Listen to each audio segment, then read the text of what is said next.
Volume 4, Homecoming. Chapter 49, Consequence. You have a lot to think about. There's something distinctly depressing about being able to compare deaths. You'd think one would be enough for any pony. The last time I died, it was peaceful, calm. I'd spent the time beforehand feeling full, warm sunshine glowing down on me while I listened to the rush of water against the hull.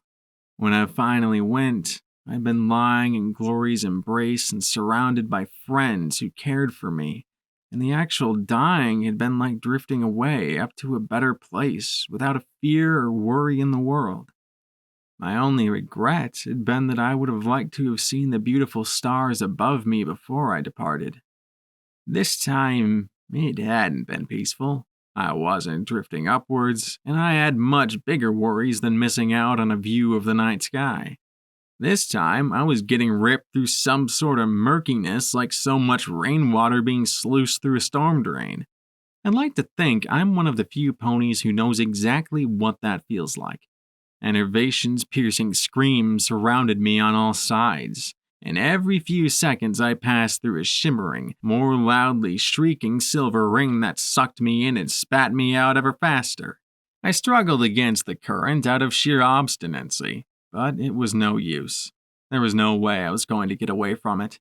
And as I was yanked through that gray void, flipping and spinning about, I became aware of a great glow in the distance that I was rapidly approaching.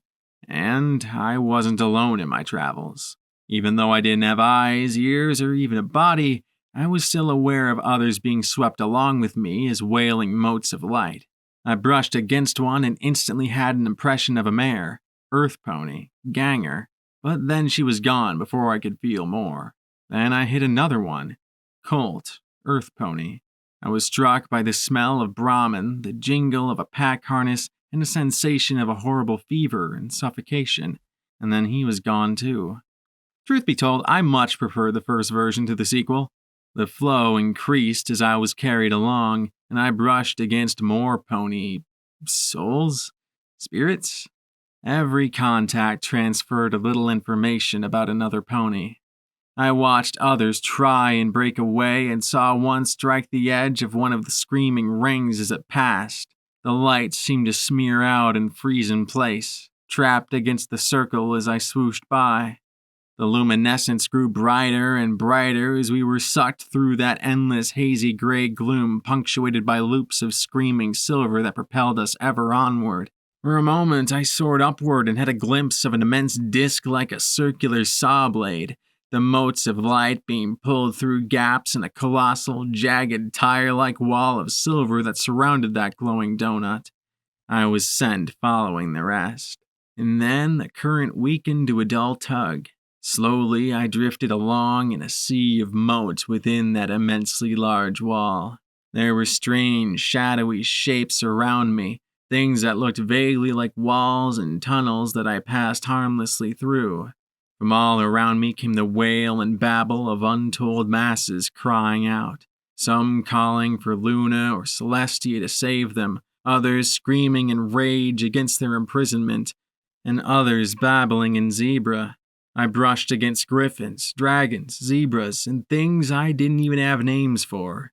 Over it all, though, was one terrible cry, a scream of such anguish and suffering that it dug into me. Even I screamed as an agony I'd never known flashed across me. It wasn't a physical pain so much as a sense of profound violation. Then, green lightning flashed from that immense wall and tore through the sea of motes. Even I screamed as an agony I'd never known flashed across me. It wasn't a physical pain so much as a sense of profound violation. It felt like being nailed back in the seahorse again. The green lightning flashed again and again into the center of the sea, and the scream peaked once more. "Some magic, huh?" a familiar stallion said from near me. "Snips?" I asked. I felt him close, but I couldn't tell which of the thousands of motes around me might be him. "But you're..." And I'm... shit. Well, I sure am. No doubt about it, Snips replied. But I suspect that you still have a ways to go before you're dead. Huh? What was I then? Semi-deceased? Only mostly dead? I was pretty sure this was the point where you turned me upside down and looked for a loose bottle of caps. But what? Snips, what is this place? I asked as I looked around the sea of floating lights. The eye of the storm, the tar pit, the ocean to which eternal rivers flow, Snips said with an odd hint of merriment. All poetic names by different ponies. To be honest, we really don't know. It's always been here in Hoofington. Maybe it's the product of ancient zebra curses that were beyond even the Black Book. The writing in the text was particularly fearful of it. I think there's a much more fitting word for it. Hell.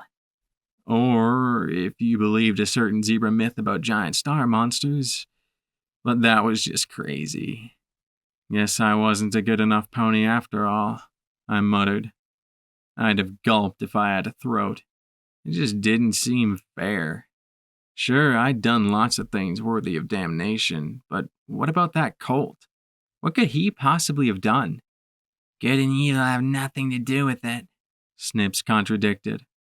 The ancient zebra necromancers were utterly terrified of this sea of souls and its drawing power, but tempted by it as well.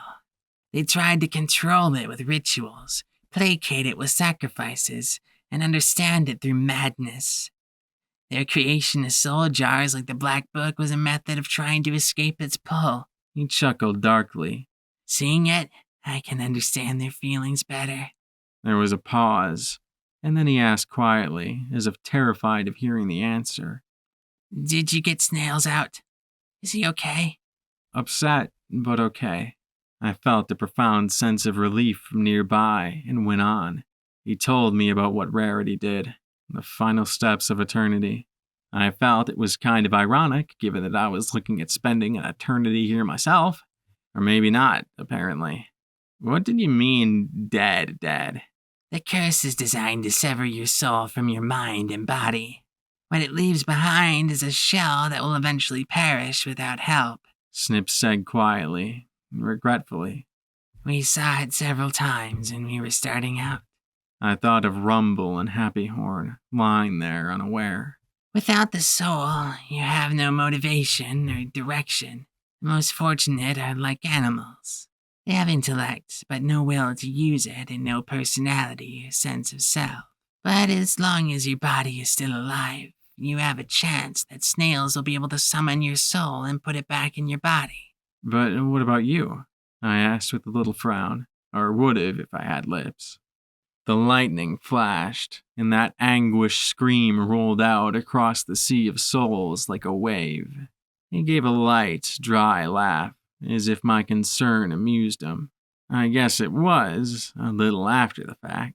Well, my body was either cremated or vaporized, so... He sighed. I'd hoped that splitting my soul might protect me, but it looks like I was wrong. Or maybe I just have 2 copies of my soul frozen in that statue and inside my friend, forever trapped at the moment they were severed. Who can say? Well, this is all very educational, I muttered sarcastically. I could probably write a manual when I get back. 101 Ways to Die. Oh, I'd be astonished if you recalled any of this when you got back. This is your soul, not your mind. You are the summation of yourself, but without a mind, how could you remember? He laughed mirthlessly. Snails and I experimented on a few victims of our own, but none of them really remembered anything when he summoned them back. Great. I looked out at the sea of motes and murmured softly, How many are trapped here? Millions. Perhaps hundreds of millions. You could say how long this place has been catching them. Snip said quietly. Is this place eating them? I barely murmured. No, I don't think so. There'd be a lot less if it were. Snips replied. I think it's more that it's sorting them, like a dragon hoards gems. The lightning flashed once more, slicing through the cloud of motes, and that scream rose up from the center of the sea. I have no idea what that might. Then I was struck by that emerald lightning again and felt myself torn by its foul magics. This was malicious hate, no reason or purpose, simply inflicting pain for the sake of inflicting it, nothing more. The motes swirled wildly, and by the time the agony faded, I was left feeling as if I'd been raped and violated all over again. The lightning hurt me on a fundamental level I'd never imagined before, and yet I couldn't die again. I could only scream. And this time there was no scotch needing protecting to give me strength. There was only the hope that eventually snails would be able to get me out of here. I'd lost contact with Snips with that last attack, and no matter how I tried to call out, I couldn't get past that terrible scream. The few motes I did bump into were sobbing, raging, or worst of all, resigned. To keep myself from going mad, I tried to move, but in this place, space seemed uncertain. I felt like I was moving, but no matter which direction I took, I was traveling back inside. The very center of the sea had a hollow. If there was something here devouring souls, then I at least wanted a good look at it. The closer to the center I moved, the more frequent and terrible that lightning became. But I started to suspect it wasn't as if this place was singling me out. I was just getting caught by stray fire. Whatever the lightning was targeting lay right in the middle of the sea. Slowly, the motes thinned out more and more until... No. It couldn't be. A dozen bolts of lightning struck the center, and for the first time I realized that the scream Lacuna I had been hearing hadn't been a what. It was a who. A moment later there was a hooking sensation, and I felt myself being pulled away. I didn't fight it. I didn't think at all. If I'd had eyes, I would have wept. A mouth, and I would have cried out. Instead, I simply shut down and let myself be dragged away. I slowly opened my eyes, and the first things I saw were Lacunai's purple ones gazing back into mine. I had a sensation like a red-hot poker digging around in my guts. I glanced down at the bandage over the hole ripped right above my navel. Then looked around and found myself in a hospital bed in what I recognized as the Hoofington Memorial ICU. Psycho Shy was sleeping in the bed across from mine, with Stygia snoozing at her side. Rampage lay curled on the floor at the foot of my bed, her pink eyes troubled as she gazed off into the distance. I had no idea what magic had been used on me. I didn't want to know. I felt dirty and defiled, wronged more profoundly than just simple betrayal by a desperate Snips. I hurt far worse than the simple wound in my stomach. I started to tremble and Lacunai stretched forward. I curled around her neck and buried my head in her shoulder as she shielded me with her wings. Then I bawled like a little foal. I didn't know why. I just knew that something was horribly wrong, and it hurt.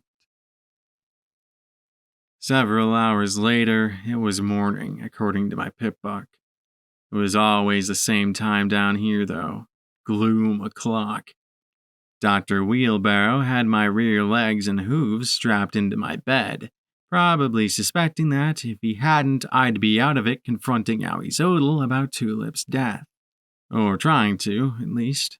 One of my 4 hooves was missing and the other mangled, so there was little chance of me getting away, which naturally made me even more eager to do anything that would get me the hell out of this bed and out there doing things. It didn't help that every hour I had another spontaneous crying fit that I was powerless to stop.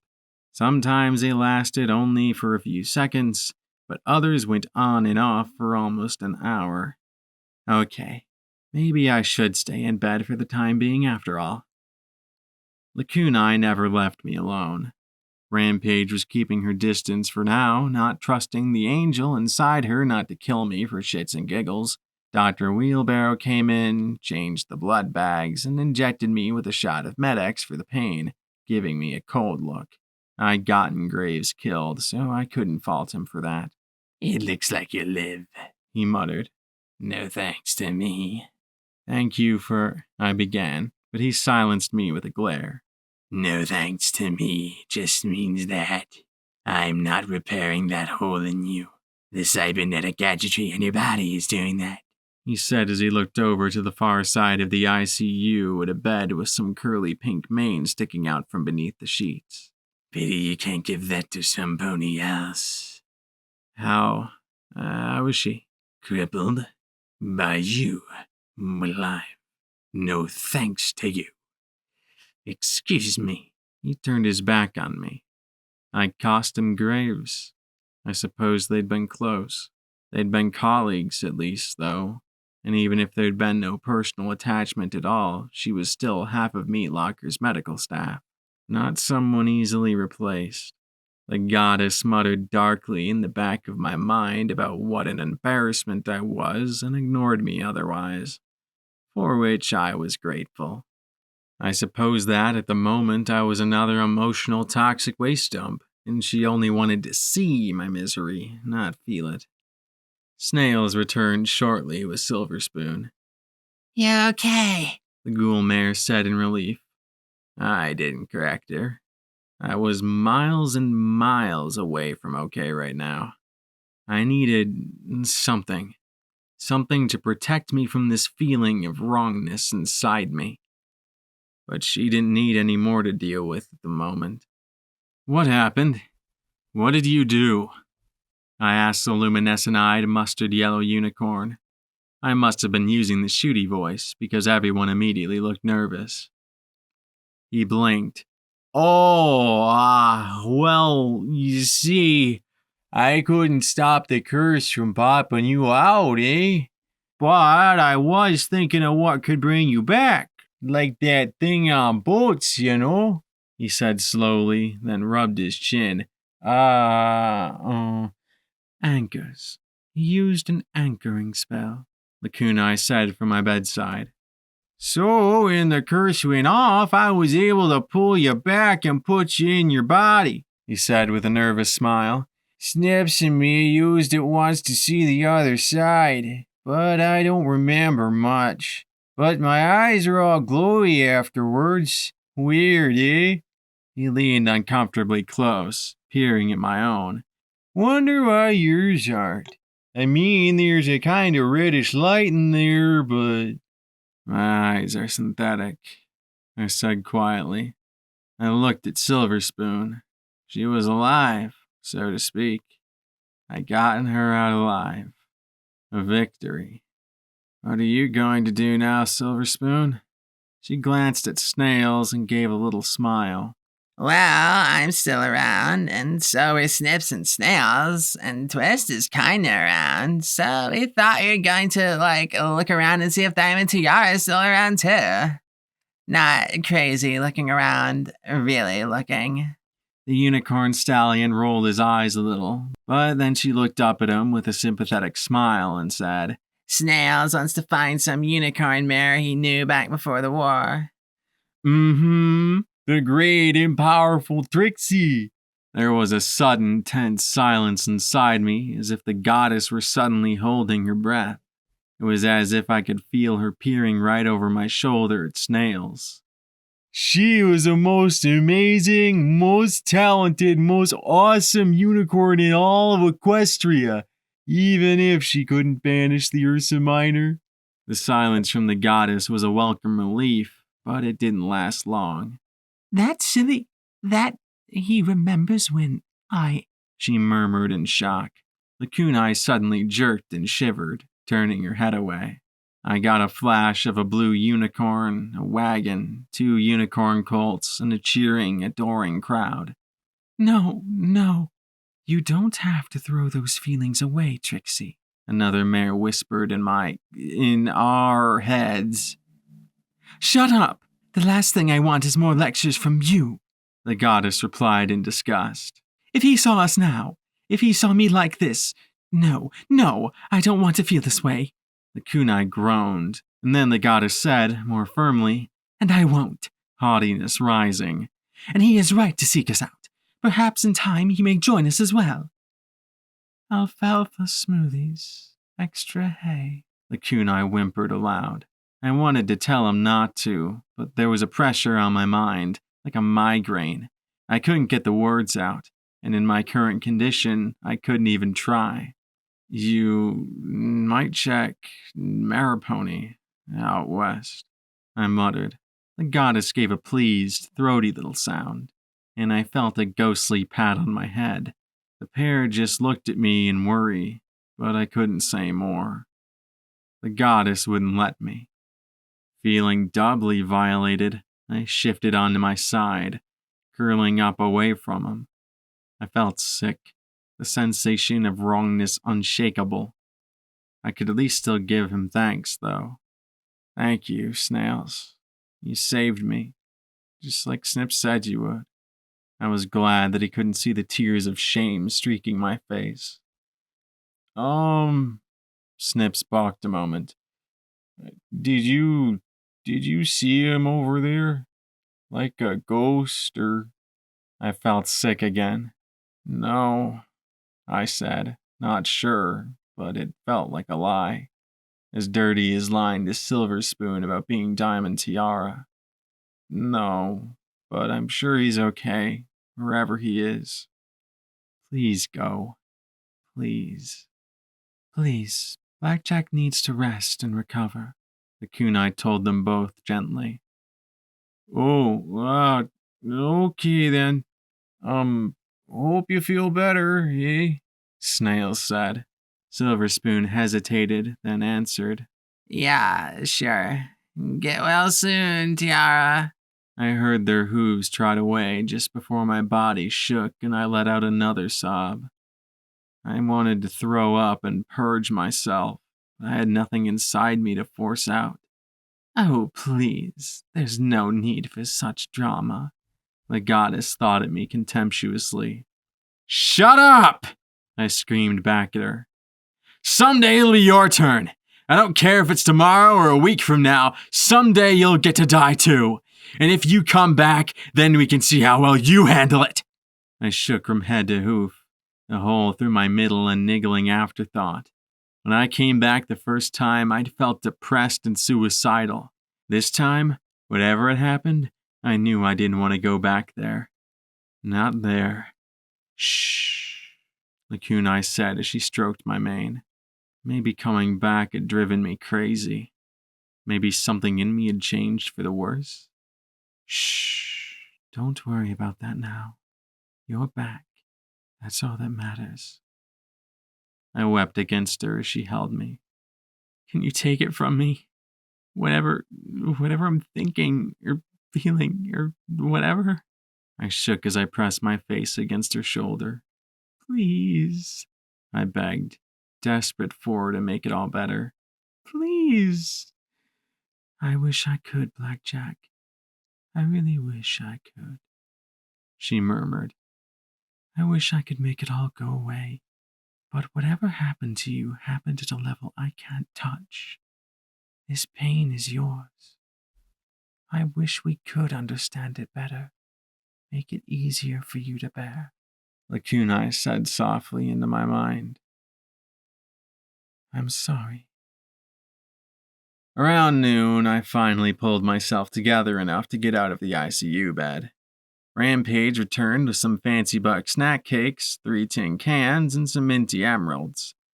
The kunai started to lift me into a wheelchair, but I waved her off with my mangled left foreleg and simply stood upright on my rear legs. Felt the disorientation for a moment before my body adjusted, then looked at her and Rampage and even smiled at their incredulous expressions. Hey, it might look weird, but at least it wasn't pathetic. After the last 4 or 5 hours, and the goddess, I needed to start building some self-control and confidence back. My barding had been taken somewhere to get fixed up. Either that, or I'd been robbed. At the moment, though, I suspected the former over the latter. Likewise, Carrion must have helped himself to Kingpin's possessions because they were gone as well. Oh well, The only enemies I had to worry about in here were the possible zebra infiltrators, and since they'd have been eliminated already anyway, I should be safe-ish, even without armor, right? Psycho Shy and Stygius had both gotten some severe smoke inhalation. The former was still bedridden and quite pissed that no pony would let her out on account of her gasping for air every 10 seconds. I gestured with a nod of my head for the bat pony to come over. "How are you doing, Stygius?" I asked with a rueful smile. "Regretting you came with me?" He rolled his eyes and waved his hoof sideways with a snort like it was nothing. Then he looked apologetic as he nodded over his shoulder toward Psycho Shy. "You two an item?" He sighed, his tufted ears drooping a little as he pulled his slate out of his armor. "Not allowed. Rules," he wrote with a sigh and an actual pout. Boys weren't supposed to pout. I chuckled, shaking my head. Well, one thing I know about her is that she probably doesn't give a buck about rules. "Do you like her?" He blinked and looked over at Psycho Shy, trading insults with Rampage. He closed his eyes, smiled, then looked at me and nodded. "More than me?" I asked with a grin, and he immediately blanched. Yeah, Stygie. Do you like me more than her? Psycho Shy asked, looking over from her bed with a smirk on her face and worry in her eyes. He looked from her to me and back again, and bit on his wingtip for a moment. Then he pointed at Psycho Shy with his wing and actually flinched. He knew I had glory, though. Bat ponies are weird. But it did prompt in me the rare impulse to have fun. Well, that's good to know. By the way, Stygius, do you think that I've been putting on weight? His pupils shrank as he gaped at me, looked at my butt, then back up at me. I just arched my brow expectantly. Then he swayed, put a hoof to his brow, and collapsed on his back with all 4 legs thrust into the air, his tongue lolling out the side of his mouth as his eyes rolled back in his sockets. "Not the worst answer to that question I've ever seen," the kunai observed. The sight of every pony laughing at the flopped-over Stygius, the fact that they'd all come so close to dying, somewhere I went from laughing to sobbing without even realizing it. Stygius rose as Rampage and the kunai kept me from falling over as I swayed. You two are really, really good together. Really, really." The 2 flyers didn't know how to respond. Fortunately, some pony else did. Rampage blushed and batted her eyes at the kunai. "Well, you heard her. Will you be my very special some pony lakunai?" The stunned mental babble coincided perfectly with the confused "what?" from the goddess. And just like that, I was back to laughing. No crying. No. Okay, maybe I still needed a little more time before leaving the ICU. I lay there on my side, feeling the damage to my crippled torso mending. It was rather disgusting, feeling things moving around inside me. It reminded me of when I was tainted. My brain wasn't just an emotional wreck, it was the fact that I had things in my head that didn't belong.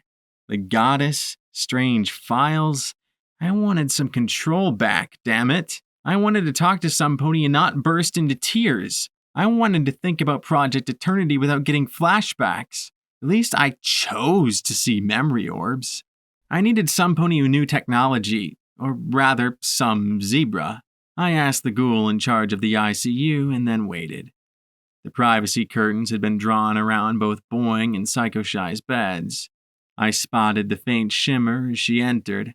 I waited till it was right beside me, then hooked her neck with my remaining forelimb and pulled her in close, smooching her right on the end of her invisible muzzle. The zebra appeared, eyes wide, cheeks flaming red as she fell back, staring at me in horror. "Why are you being all invisible, I asked, arching a brow. The embarrassment she showed helped me avoid thinking about my own problems. "Oh, well," she flushed as she muttered, tapping her hooves together. "I think the suit likes being sneaky, and after those 2 spies and the Night Stalkers, well, it's just easier this way." "What and what?" Well, I supposed I'd get the full story when I was a little more together. I needed to take care of something to give me a little more control. "You should take it off from time to time. I agree, it's a great suit, but there's such a thing as too much of a good thing. The zebra fidgeted as she looked away. Anyway, you're good with terminals and computers and stuff.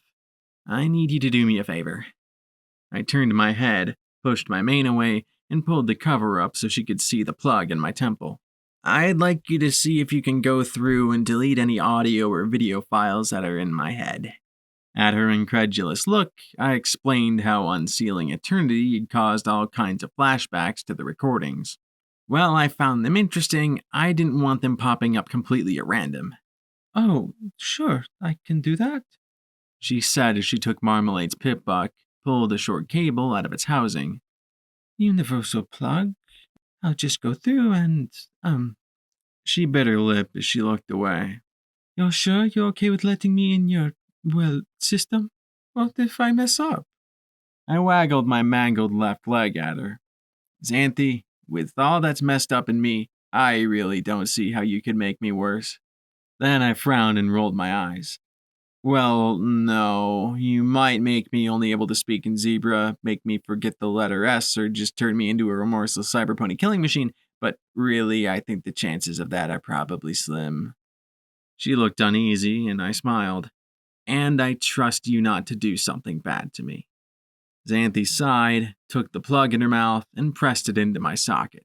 I had an overwhelming urge to rub my right eye as I felt something behind it, and then she started to tap on the pip buck keys with the very tip of her hoof. Wow, look at all that, she murmured softly. Lots of stuff in there? I asked with a small frown. Yeah, I think the steel pony audio-visual interference is using your brain as a buffer. That's why it's triggering seemingly at random, she said as she typed steadily. You can't delete my memories or stuff, though, right? Of course not. Memories aren't data. Well, not the kind you can take out by just pushing a button, she said as she started working. Wait, Mater Fututor. Well, that didn't sound good. I think, Blackjack, your eyes and ears have been recording days of information in your brain. And they haven't just been saving them, they've been broadcasting them somewhere as well. You mean some pony rigged my eyes and ears to use for spying? I gaped, turning my head to glance at her. Yes. I can't tell where the data's going, though, she said with a frown. Do you want me to remove it? She caught my eye and swallowed. You want me to remove it? Can you tell how long he's been doing it? I asked, frowning as I thought back to when the vision started in Hippocratic. Near as I can tell, they always have. Near as I can tell, they always have, the zebra replied. There isn't really a log or anything, but I've got timestamps going back for days. The earliest is, I think 9 or 10 days ago. That was before Hippocratic. In fact, that was right about the time Zodiac. She set them to record? I frowned. My eyes twitched back and forth as I thought, then rubbed my eyes. I shouldn't twitch. Then my paranoia began to assert itself. Or maybe she didn't. My eyes came from her. Maybe somebody hacked her eyes and ears a long time ago. Golden Blood? Maybe. I wouldn't put it past him. Except he wasn't a technical wizard. But then he certainly could have had it done even if he couldn't do it himself. There's no way to tell. You'd have to ask her, Xanthi said as she worked. I lay there, my eyes every now and then flickering on and off. And as I lay there, I thought about why my eyes were spying on things and who was receiving it, and what they could have been doing with it. Thank goodness I had the help of some pony who knew all about terminals and robots and balefire bombs and... Wait a minute. Xanthi, I'm curious. How do you know about balefire bombs? My eyes clicked off so I couldn't look at her, and from her silence she'd either frozen or was running for her life. I hoped it was the former. It'd suck if I was stuck blind again until the kunai got me to Rover. I quickly continued. I'm not angry. I just want to know how you know so much about them. The zebra began typing again, and I just hoped I was right about her. The bunker I grew up in was a balefire launch facility. It was called a Dragon's Nest. intended for a first strike against Equestria. That's how I knew about the missile in Hightower. It was probably fired from my home. Well, unless you're 2 centuries old, I don't hold it against you. Though, considering how many people I'd run into who were that old, I couldn't discount the possibility. And even if you were, I still doubt I'd hold it against you. Really? Xanthe sounded surprised. My vision popped back on, and I looked at the baffled zebra. Xanthe, Twilight Sparkle was creating alicorns. Fluttershy was a traitor. Pinkie Pie's law enforcement agency was corrupt. Rarity was dealing in necromancy. There were mega spells aimed at doing Celestia knows what. Honestly, I can't blame the zebras for using their bombs. If I were in their shoes, I might have tried the same thing. I sighed, wondering what horrible things Applejack or Rainbow Dash had done behind the scenes trying to win the war at all costs. We were so focused on winning that we never realized it wasn't worth the cost. Xanthe was silent for a time as she worked, but then she said in a quiet murmur, almost to herself than to me, The remnant have one more. I looked at her as she sat, keeping her eyes down. You're right. I do know a lot about balefire bombs. There was one silo that didn't fire. The missile malfunctioned, so we had to keep the bomb safe and secure. When the remnant came, they discovered it and took both the bomb and the zebras who maintained it. I slowly sat up and she flinched away. I reached out and stroked her black and white ponytail. Do they have a working missile or rocket? I asked, and she shook her head. That was something. Still, I wouldn't put it past them to smuggle it somewhere. Please, don't be mad at me. This cursed city, it is evil and our enemy. It is Starkateri, in the home of Nightmare Moon. A place of evil and... She looked stricken and I slipped off the bed. I didn't want to betray my people. Xanthe, you're a good person. If you weren't, you wouldn't have told me, I said quietly. Why haven't they used it if they have it? The last order of the Kaiser was for us to fight on until the cursed city and the nation of stars were no more. If the Legate is to fulfill that order, the balefire bomb must reach the core somehow, she said, looking to the west. I whistled softly. Tall order. Yes. That place has automated defenses and magic shields which would protect it from a detonation outside. Before the Day of Fire, multiple missiles were intended to bombard the city and overwhelm its protections. She sighed and shook her head. The missile in my home was damaged, though, and I don't know where the remnant will get another. She gave a sickly smile. Not that one missile would have much chance at reaching the core anyway. Maybe not the core, but what if the remnant fired it somewhere else? The Society, the Arena, Thunderhead? Don't they have extra missiles at Dawn Bay? She shook her head. No, your Ministry of Awesome destroyed and stole dozens of our missiles prior to the Day of Fire, she said quietly. How'd they pull that off? I asked with a wry smile. We've no idea. It was one of our greatest defeats. In one night, the Shadow Bolts and members of the Ministry of Awesome infiltrated the launch facility, made off with 24 cruise missiles, and destroyed dozens more. More than 100 guards were executed for their failure. She looked away. The Ministry sabotaged the balefire bomb stockpile. When the Day of Fire came, only 12 bombs were fired from Dawn Bay. Not hundreds, as intended. Hundreds? Oh, yes. The Kaiser's final plan was to turn every inch of Equestria into irradiated glass. There was some invasion or big attack planned, something made with the help of a collaborator, and if it failed, we would have been left with only one solution: overwhelming balefire bombardment. She said it so casually. Had Dawn Bay and other facilities been intact and ready, it might have been realized. Collaborators and sympathizers had allowed us to build and hide weapons all over your country. The old launch facilities run for miles above the base. A forest of ballistic missiles that never flew, thanks to your Ministry of Awesome. He sounded just a touch resentful. So the zebras were going to push a button and wipe out all of Equestria? I asked in shock. Xanthi's shamed eyes fell as she tapped her hooves in front of her. From documents in my home, I believe so. What alternative did we have? Xanthi asked, almost begging me to understand. Even with our superior numbers and natural resources, we could neither overcome you nor push you to surrender.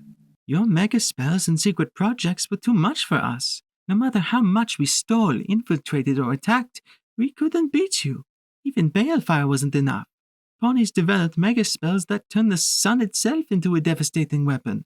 There were predictions that when we struck Equestria, only 1 of every 20 missiles would reach their target, and that number grew every month. So in another year, it would have been out of every 200. And once we fell, what would stop the Maiden of the Stars from taking over the entire world? It hurt to think about. The war had gone on for a generation, and here was a zebra absolutely certain that if they hadn't used tens of thousands of megaspells, they would have lost for sure. But so what? Wouldn't it have been better for one side to win than everyone to lose? What if the zebras had won the war?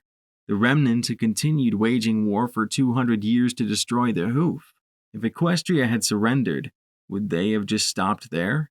Well, Sakashi and Xanthi proved that not all zebras were bad. I had seen Lancer coldly shooting a dozen of his own kind. Would there have been death squads of Lancers hunting down ponies? Countless balefire bombs annihilating Equestria entirely? I just didn't know. What if Equestria had won? I'd like to have thought that everything would have returned to normal, but honestly, I had never really thought about what post-war Equestria would have been like. Luna's Equestria. I felt a shiver run through my entire body and shook my head. It didn't matter, and I didn't want to think of Equestria after 1,000 years of Luna, the Ministries, and the OIA. I sighed, pressing my thrash limb to my face. There's no point in worrying about what might have been. The bomb the remnant have now is a bigger problem. Do you know where it is?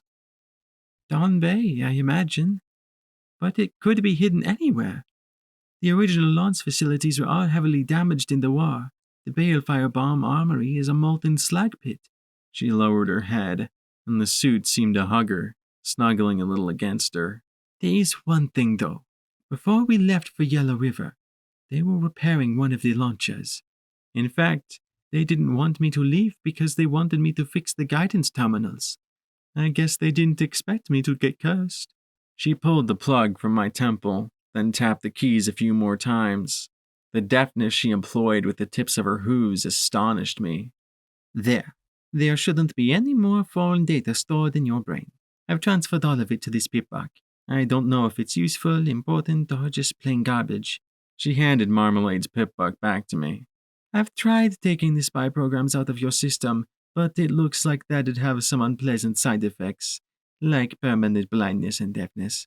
It's really integrated into your systems. Why would any pony even do such a thing? I muttered as I rubbed the socket cover.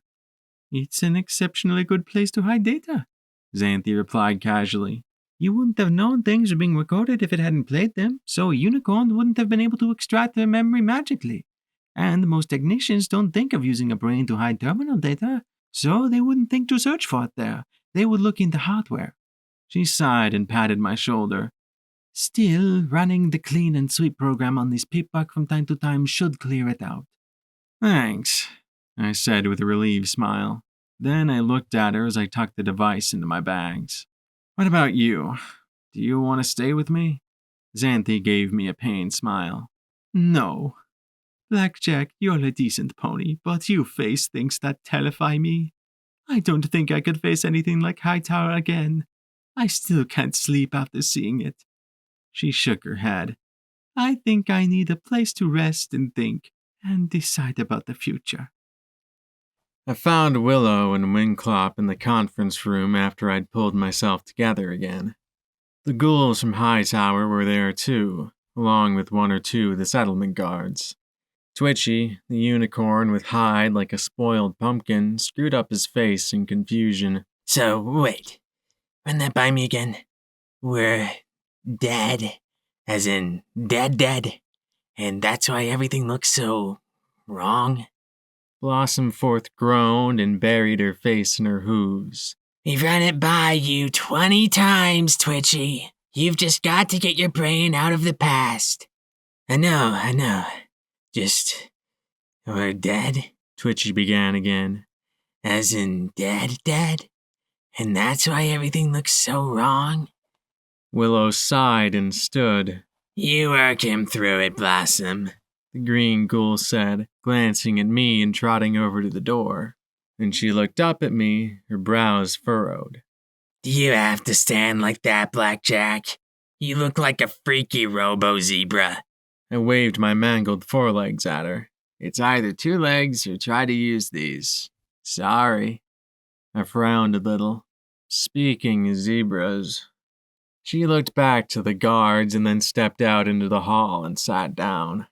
Given the serious expression on her face, I doubted the news could be good. We got Cerberus's message, Willow said grimly.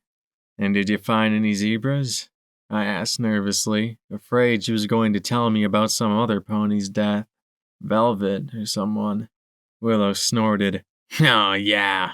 2 of them in the old maintenance manager's office, along with maps, a meat locker, and crates of critters.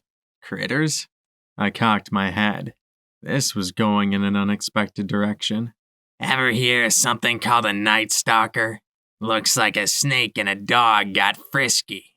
Well, they had dozens of the things ready in cages. Set those critters loose during an attack and we probably wouldn't have been able to defend ourselves. They were all set to do something big, and soon, she said sourly as she glared down the dark hallway. But the zebras were killed and we made sure none of the night stalkers survived. So, what's the catch? I asked as she pulled out a pack of cigarettes, shook one out, and lit it. I stared at the yellow flame. When she closed the lighter, I trembled and quickly looked away. She took a long pull off the cigarette. Guess who killed them? I blinked, and my mood joined hers. Howie Zodel? Yup.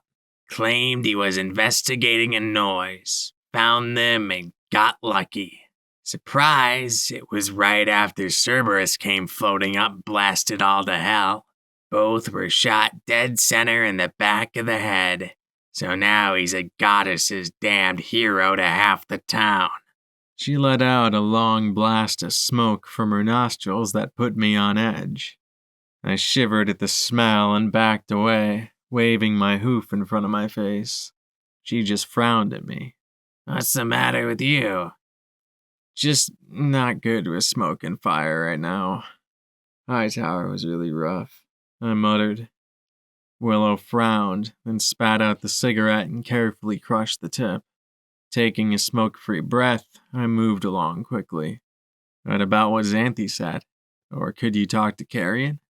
She's a zebra. It doesn't matter if she said Howie Zodel was the Kaiser himself. No pony's going to believe her. And Carrion's got that damn contract. Unless he can stand in front of the town and say, my boss conspired with zebras to smuggle in nasty critters and take over, there's nothing that can be done. Willow sighed and looked back in towards the conference room. At least you brought back some good shooters. This'll double our security. I knew Blossomforth from before the bombs. Good mare. I lowered my eyes. Hardly makes up for losing Graves, I muttered. She sighed and shook out another cigarette, paused and put the pack away with a scowl. Look, Blackjack, when Graves told us she was joining you, Winclop and myself did everything we could to get her to change her mind, but she wouldn't think of it. She had her reasons for going back, and they were just that, hers. The green ghoul glanced back at the conference room. And if what I hear is right, if she hadn't gone, none of you would have gotten out alive. I sighed, frowning in thought. That Howie Zodel was going to get away with it was galling. Wrong. And after what I'd been through, more wrongness in the world was just too much.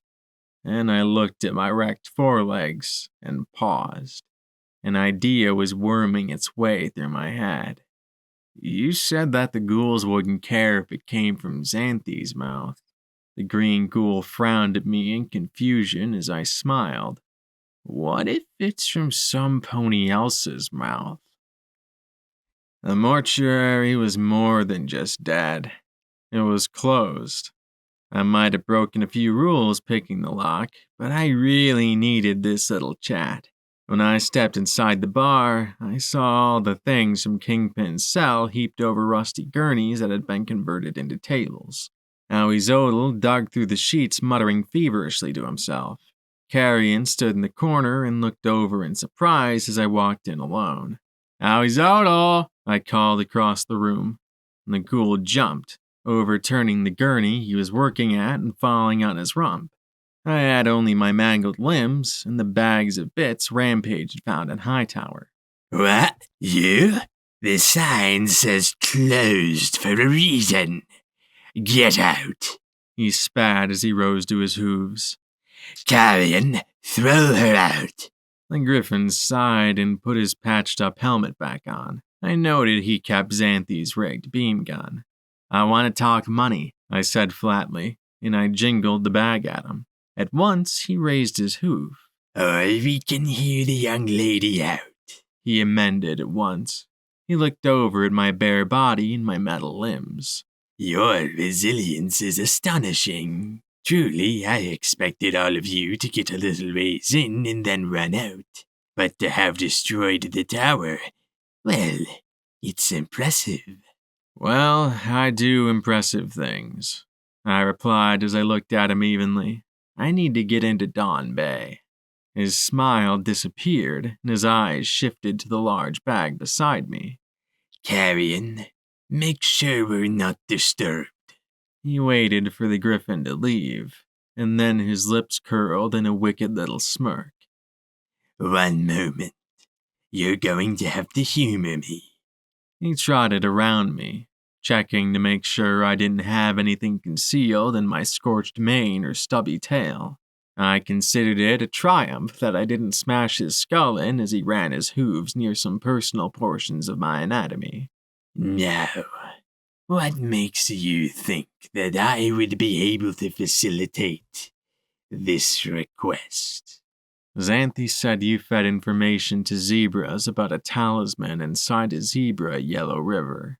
Now he looked suspicious, but I was there just in my hide. No guns, no tricks. Of course, I could have killed him myself, but that would only get me thrown out. "I know many different people. I've been around for quite a while," he replied. I turned the bag of bits over and let the heap of gold coins pile up on the table before me. His filmy eyes grew wider and wider. The sight of the pre-war money seemed to arouse him. Okay, that's something I needed to see. I held up the empty bag so he could see nothing was concealed inside. The remnants have a balefire bomb. I need to defuse it. That requires getting in and out of Dawn Bay. You should know some pony who can help me do that without getting killed or caught. His smile broadened with an expression of bliss that I was certain involved thoughts of taking my money and selling me out. Oh, and incidentally, if I were caught, Rampage would be coming for you. You know, immortal, unstoppable Rampage the Reaper. His smile soured immediately. "I see. Yes. Well, it wouldn't be impossible," he muttered. "I may have a few acquaintances in the Remnant. They've always been generous to sympathetic, helpful ponies." You were a sympathizer during the war? I asked, and he sneered back. "You have to care to be a sympathizer. I was an opportunist. I played sympathizer for the zebras and mole for the OIA and made money from all sides. It was an instinct that served me quite well in the wasteland." He tapped his hooves together. Such an arrangement is going to have to be expedited, however, if you'd have a chance. Why? Do you know something? I asked with a scowl.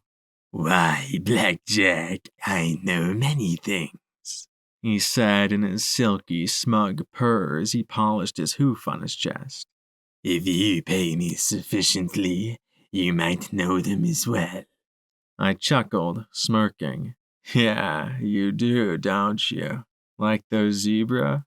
He immediately scowled, looking me up and down. Come on, you bastard. Take the bait. It's just you and me all alone. You knew they were down there when Willow and Wynklop didn't have a clue. Probably had a chance to clean up anything sticky. His lips twitched, and I saw pride and greed at war with caution. I lifted a wad of gold coins with my magic and let them tinkle slowly back into the pile. You can get almost anything done, can't you? Well, with the proper incentive, he murmured. One coin bounced free and landed at his hooves. He stepped upon it, hiding it beneath his hoof. Keeping those two out of sight was quite a trick. Their pets even more so. I smiled happily. What I don't get is why they bothered. It seems kinda stupid to go through all that trouble just to take over a hospital full of ghouls, I said as I kept the coins tumbling back into the bag beside me. He was actually salivating. Well, you fail to recognize the strategic importance of the hospital. No pony really trades with us, so a change in ownership wouldn't have been noticed. From here, they could strike at Red Eye at Paradise, the Collegiate, Scrapyard, and the Skyport, with no pony ready until it's too late. He grinned. Once I had my pick of the spoils, I'd head on over to the Society and buy my way into their good graces. Or maybe set up an establishment in the arena, he said as he trotted behind the bar. However, things have changed with you here. Because I'm in a position to make you incredibly rich, I suggested with a grin, one which he returned. Actually, yes, he said as he pushed a button on his terminal. Suddenly, there were a whole bunch of beeps on the undersides of the tables around me. If you take one step, I'll have to sell you to the Remnant as ground pony. Then he reached under his desk and pulled out an explosive slave collar. Now, float the money over to me and put this on. I've got a little hidey hole in the back room to stash you in till things cool down. He looked at my glare and laughed. What? You don't seriously think I'd believe you want to do business with me? You're the saint of the wasteland. I'm sure you're just here to chat up some evidence to take back to those morons. He nodded to my mangled leg. Probably got that pip-buck recording this whole conversation, don't you? Now I was the one grinning. Darn, you figured me out. Well, except for one thing. My pip-buck? It's a broadcaster. Then the door opened behind me. Mines! I snapped. Willow and Blossomforth stepped in behind me, and I carefully lifted the beeping furniture one piece at a time to the corners of the bar with my magic. The Pegasus held up Marmalade's pip-buck with a desiccated wing. In the hall behind her were even more ghouls. I take it my servant is dead then? Arizodel sneered at us, his eyes twitching as he stood on the precipice of disaster. Blossomforth chuckled. Gotta give it to the Stripe. Her ability to muck up tech isn't limited to just robots. One spark mine and his power armor turned into a fine birdcage. Willow smirked back. We'll get 'em working once you're taken care of. Arizodel looked from one of us to the next, licking his lips. Now, hey, listen, I can explain. I'm being blackmailed. Zebras made me say all that shit, cause they got my. He slumped as Willow focused her guns on the ghoul and worked the bit on her battle saddle, chambering 2 rounds. Finally, he slumped, glaring at me in resignation. Ah, shit. Fine. You got me. Willow glanced back at the doorway and then looked back at Zodel. Zodel, for conspiring against the residents of Hoofington Memorial, we sentence you to exile. Your bar and its contents are to be seized and sold to fund the community. I blinked and stared at her. Huh? You aren't going to shoot him? If you'd gotten him to confess to killing Tulip, maybe. But ghouls don't like killing other ghouls, even ferals, Willow said as she glared at him. You may as well kill me. Where am I supposed to go? The ghoul pony protested. You seem to like working with stripes. Maybe they'll take you in, Willow retorted. But I can guarantee that if you do go to the society, or flank, or the arena, every pony will know the shit you pulled here. Well, I see. Very well then. Return my servant to me and let me gather a few things and I'll be on my way. Or are you exiling me completely naked? Zodel asked with a glare. Pack a saddlebag and get out, Zodel, the mayor replied.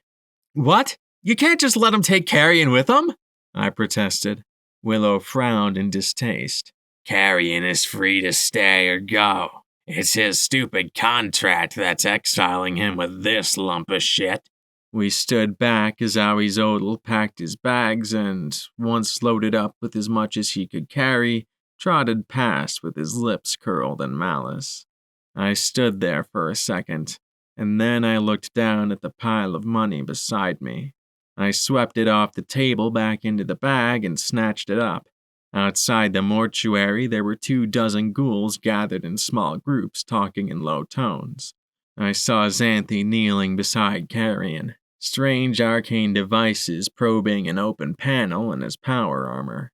There was a hum, and suddenly the griffin began moving once more. About time. Let's go, Carrion. We'll leave these fools for the remnant. The power armor whined and sparked as it struggled to walk, and Zodel gave a long, low hiss of disgust and continued moving, leaving Carrion trying to catch up.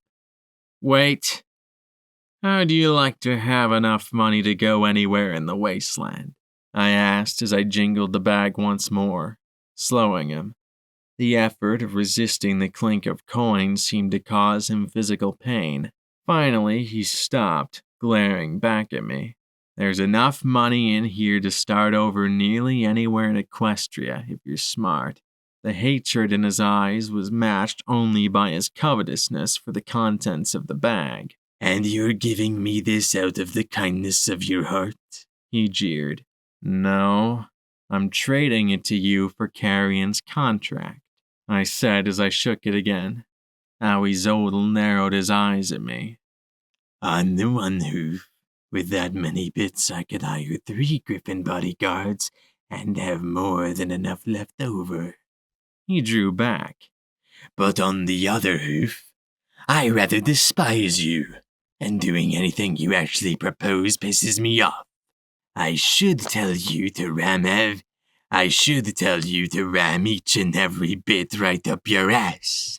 He screwed his lips up as his 2 base natures warred with each other.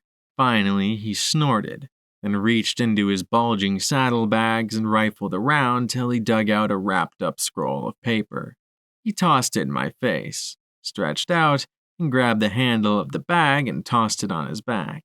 I can't wait till you get what's coming to you, security.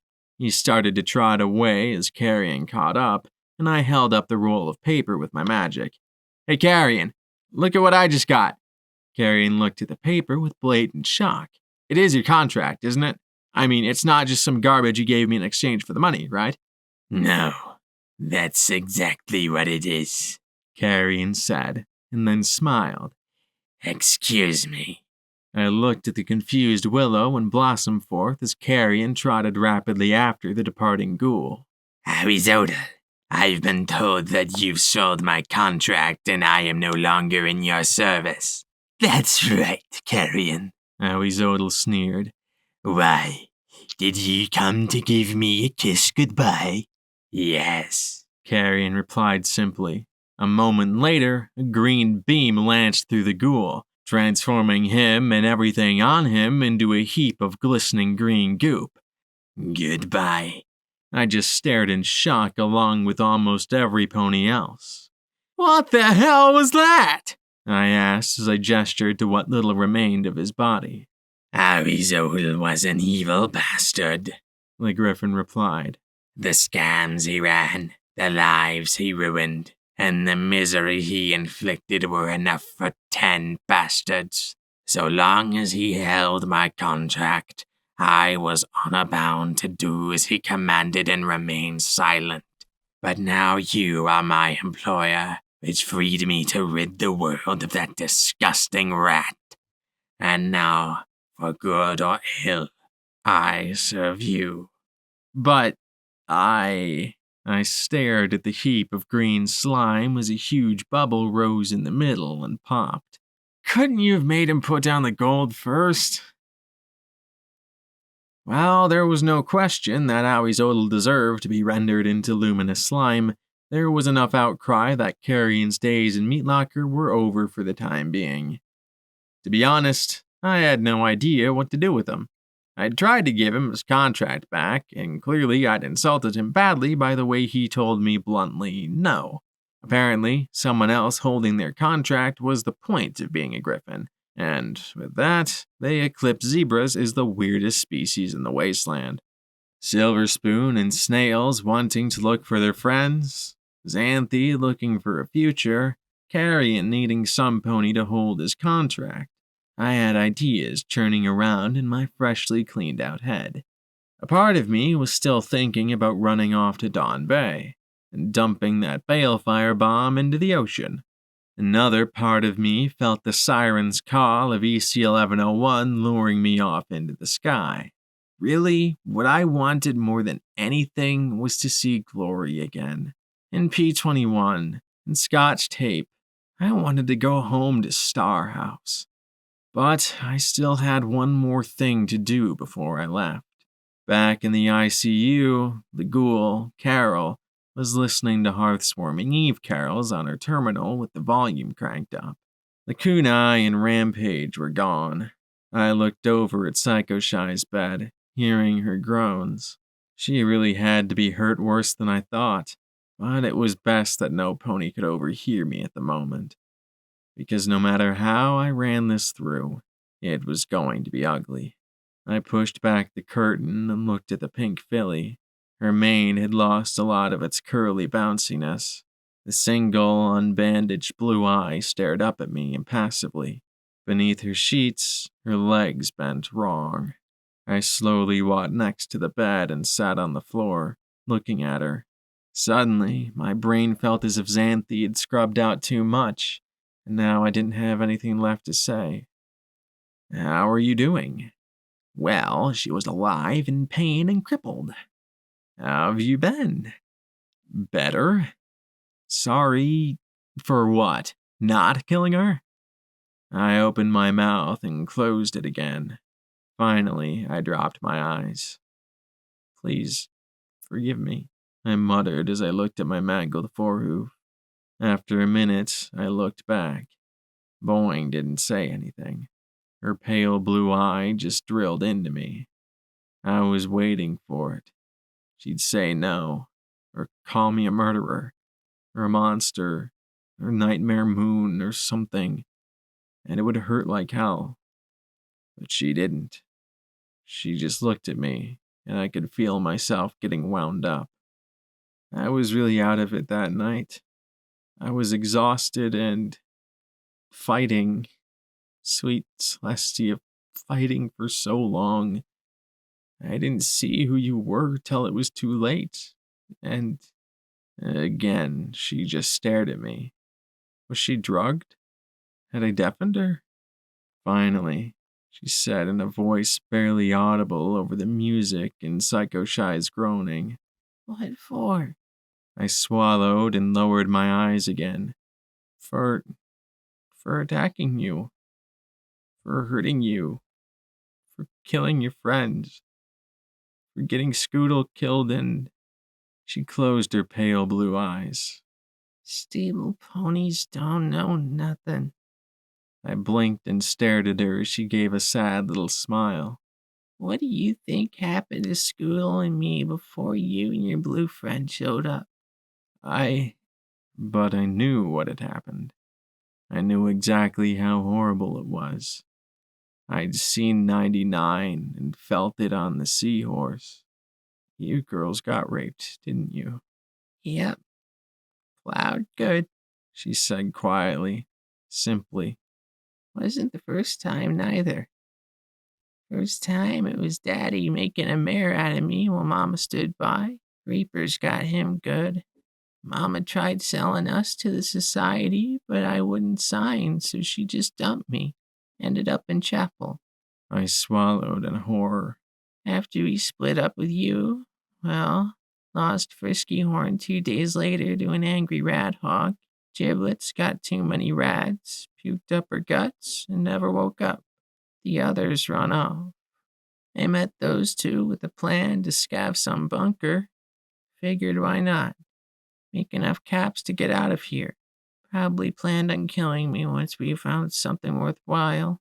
She swallowed and closed her eyes. Then you smashed me good. Doc said you damn near killed me. I'm so sorry, I muttered. And that's why you're stupid, The filly countered. You think my daddy was sorry? Or my mama? Or them raiders? Them ghouls? Was the rat hog sorry? Or was the radiation? She gave a little snort and closed her eyes. Not a one of them was sorry. So why are you coming here asking me to forgive you? What's the point of that? Because I am sorry. What I did to you was wrong. I shouldn't have done it, I said as I sniffed. I'm trying to be a good pony. I'm trying to do better. And that's where you done fucked up. There ain't no such thing as good ponies. Not a one in the world. I ain't a good pony. You ain't either. We're all just ponies. She sighed and closed her eye again, shaking her head. You just want to feel better than the rest of us by playing the big hero. Well, you ain't. So if you feel like scum, congratulations. You are. Someday you'll accept that. Then you won't give a fuck about forgiveness. I just sat there, stunned by her words. No. Ponies could be better than this. I could be better. I just had to try harder. I wish things had been different, Boing. I wish I'd listened to Scoodle. Everything would have been better, I think. I swallowed and licked my lips. Is there anything I can do to help? To earn your forgiveness? She sighed and closed her eye again. You could kill me. Quick and clean. Doc wouldn't do it. Said he swore some oath or some horse apples. I stared at her in horror as a few tears escaped her eye and disappeared under the bandage. I could see the terminal in the Fluttershy Medical Center. I heard us singing. What was one more? I heard the angel hissing in the rain beside Thorn's broken body. I gave her peace. Damn my synthetic organs and their refusal to reflect the horror I felt. Finally, she looked away. Otherwise, no. I ain't gonna forgive you, Blackjack. 'Cause if I did that, I'd have to think about forgiving every pony from my daddy onward. And I just can't do that. She pulled the sheets over her head. Go away, Blackjack. Whatever you're after, you ain't gonna find it here. I staggered away from her bed. Somehow, some part of me had thought that I'd be pardoned, that all I had to do was tell her I was trying to do better. I tried to be kind, strong, awesome, enduring, and remember that it was under E. But to hear that being good was just some sort of self-delusion? Worse, a form of self-aggrandizement? Look at me. I'm Blackjack, the goodiest good pony, the saint of the wasteland. I covered my face with my chewed-up hand as I stood there, listening to the loud holiday music and the groaning. I had to be good. I had to. I had to know that at the end of this, somehow, there'd be sunshine and rainbows. Otherwise, the sooner I turned into Deus or the goddess, the better. Only monsters could be happy in the wasteland. Excuse me. Carol croaked from the nurse's desk. Then she looked pointedly toward Psycho Shy's bed, then back at me with an expression like I should do something about it. I sighed and waved my hoof. Really, though, she'd have been better off getting the doctor. I trotted over and pushed the privacy screen out of the way. What did I know about medicine? Really, if she felt this bad, all I could do was give her a shot. Oh. My eyes took in the sight of the yellow Pegasus atop Stygius, rising and falling as she gasped and groaned, biting down on the end of her wing to try and silence herself. From the spots on her coat and the thick scent in the air, they'd been at this for a while. Stygius gave a squeak beneath her and shuddered as she trembled atop him. I looked at their union, and then Psycho Shy glanced at me, her face turning scarlet as she moved atop him, seemingly unable to stop herself. I gave a warm smile back. Yep, he really is a champ. Trust me, you can probably get 2 or 3 more out of him, I said as she stared at me in stunned shock. Psycho Shy made an admirable imitation of her mother as she blushed. She didn't stop moving, though, and really, I couldn't blame her. Make sure he uses his mouth more. You put it in you, he can clean it out. And have fun. I waved my chewed hand dismissively. I'll probably be looking to leave in an hour or so. See you in the afterlife. And I turned on heel and left the two alone. Leaving a suggestion to the ghoul she turn the radio up more or just invest in some earplugs. Really, what was Psycho Shy getting embarrassed about? It was just sex. A lot of sex from what I'd seen, and good sex at that. Still, I was smiling. I'd needed something to whack my mind back into action. The sight of 2 ponies passionately enjoying each other reminded me that there was still good things in the world, even if they were fleeting. You sure about this? Rampage asked as I handled Carrion's contract. I got my barding back from Velvet, along with the rest of my things. Vigilance really needed some TLC, and even duty and sacrifice were showing wear. The contract itself was neatly printed, a list of duties he would perform, lines he would not cross, and expectations he had for his employer. Reading it, I understood him a little better. He'd been a soldier and a realist, but his contract didn't allow him to be used as an assassin. He was, above all else, a guardian, and despite how wretched and undeserving Awizodl had been, Carrion had upheld his contract to the letter. The amount of dedication that took staggered me. I said as I sat in the afterlife, absorbing the music and the atmosphere.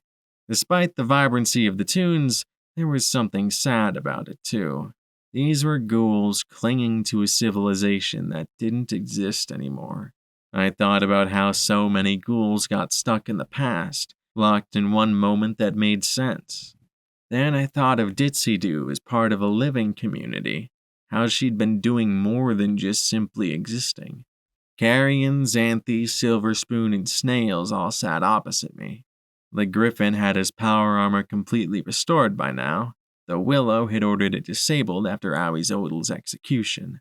So, I guess this is where we part ways, I said to them. Silver Spoon looked a little sad. The glowing ghoul took off her warped frames and rubbed the crinkly glass adhered to her cheeks. You two are determined to go looking for others? Oh, yeah. It's a wide, freaky wasteland out there, eh? Snail said with a nod. And dangerous, too, I said, and then levitated the contract over to Silver Spoon. Here, I'm giving you Carrion's contract. He'll keep you safe while you search. The Griffin stared at me impassively, and I couldn't help but give him a smile. It's what he excels at. Tiara, thank you, she said as she rushed around the table and hugged me. My rad meter began ticking really, really fast, and I tried to push her away as gently as I could. She raised her hooves, and I smiled and did my best to follow along. Bump, bump, sugar lump, rump, She sniffed softly as she backed away. I'll try to keep it all straight, Blackjack. You'll have help, I said, looking at the zebra. I don't have any say over what you do, Xanthi, but I think you should go with them. The zebra gulped, her eyes growing large. Me? But is this another curse? She asked in confusion. The others looked at her as Silver Spoon returned to her seat. Carrion will need some pony to help with his armor. You have that stealth suit, and you know about terminals and can help them find their friends. It'll also take you away from the hoof. Maybe if you get away from here, you won't be quite so cursed. I smiled at the four of them, and trust me, it's better to have friends with you in the wasteland than to be on your own. Even I've learned that. The zebra looked around in a near panic and then hung her head. Oh, curses. Finally, she smiled and looked at the other three. Very well. I accept.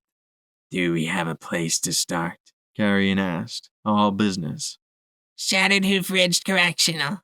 That was where Tiara was last. Silver Spoon said. I know she probably didn't get out, but I have to hope. And if nothing else, it was a way to keep from going feral. That's a long way off. We'll need to stock up on ammo. Give you some weapons training.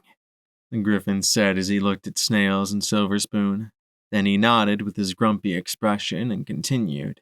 Still, it's doable. I rose to my hooves. Well, it sounds like you have some plans to make. I've asked Wingclop to pass you some of the bits I found in the Stonewing statue to make sure you're outfitted well enough. As I started away, though, Carrion approached me with a grim look on his face. His expression so stern that for a moment I was grateful that Willow had disabled his energy gun. It was disabled, right? I didn't think I could regenerate from a pile of green sludge. My cheeks strained with the biggest grin I could muster up as I backed away from him. So, goodbye? Yes, he said darkly, those predatory eyes locking onto mine. Then he suddenly gripped my shoulders and pulled me in, pressing his hard beak to my lips and slipping something the texture and flavor of boot leather into my mouth. I think my scorched mane stood upright as he kissed me, and I fell over retching as he said with a straight face, Goodbye, Blackjack. He turned solemnly away and returned to the table as half of Afterlife erupted in laughter at me sitting there, scrubbing my tongue with my twisted fingers. Sweet Celestia, I couldn't get the taste off! 20 minutes later, Psycho Shy and Stygius joined Rampage and me outside. The mare looked happy, not sadistically and gleefully pounding another pony happy, but truly happy and relieved. Stygius met my eyes and gave a sheepish grin, but then put his wing around her and pulled the yellow Pegasus against him. Rampage looked on with a little sigh, then shook her head and gave them some space. The absence of Hightower was a little disturbing. To the north, all that remained was a ridge of tossed-up debris. It was getting late. In an hour or two, it would be dark, but a flickering blue-green glow emanated from the other side of the ridge. And as we approached, my pip-buck started to tick. The kunai? I thought out at her, not wanting to get closer to that crater. Just a few more minutes. The kunai thought back at me in a breathless voice. She was probably finding all that radiation very nice indeed. I sighed, looking at the rubble around me. Wingclop had been right. It had definitely ruined the neighborhood. Of course, the neighborhood had been ruined before, but now with huge lumps of concrete and steel beams scattered all over the bunker-like apartments, the ruin had been doubled. Or was it squared? Blah, too many fancy mathematics to keep track of. Then a dark shape slowly walked out through the deepening darkness and drizzle. Yellow eyes stared out at us from under the helmet of an archaic suit of armor as she turned to face us. I looked from her to Stygius beside me and gave a weak little smile. Isn't that your sister? I asked, and he licked his lips nervously and nodded, his tufted ears drooping as he shrank back from her furious gaze. Thou art in trouble, brother! She bellowed at us in a thunderous voice. Thou shalt abandon thy vainglorious quest and return to thy family! Our father commands it! Rampage fell over, clutching her ears, and I shrank back as the booming voice started a screech of feedback in my ear. Stygius swooped up to her and covered her mouth with his wing, making hushing motions as he looked back in the direction of Meatlocker and made little squeaks at her. Nay, brother! I shall not be silent! Thou hast done far more damage to the secret of our existence than I!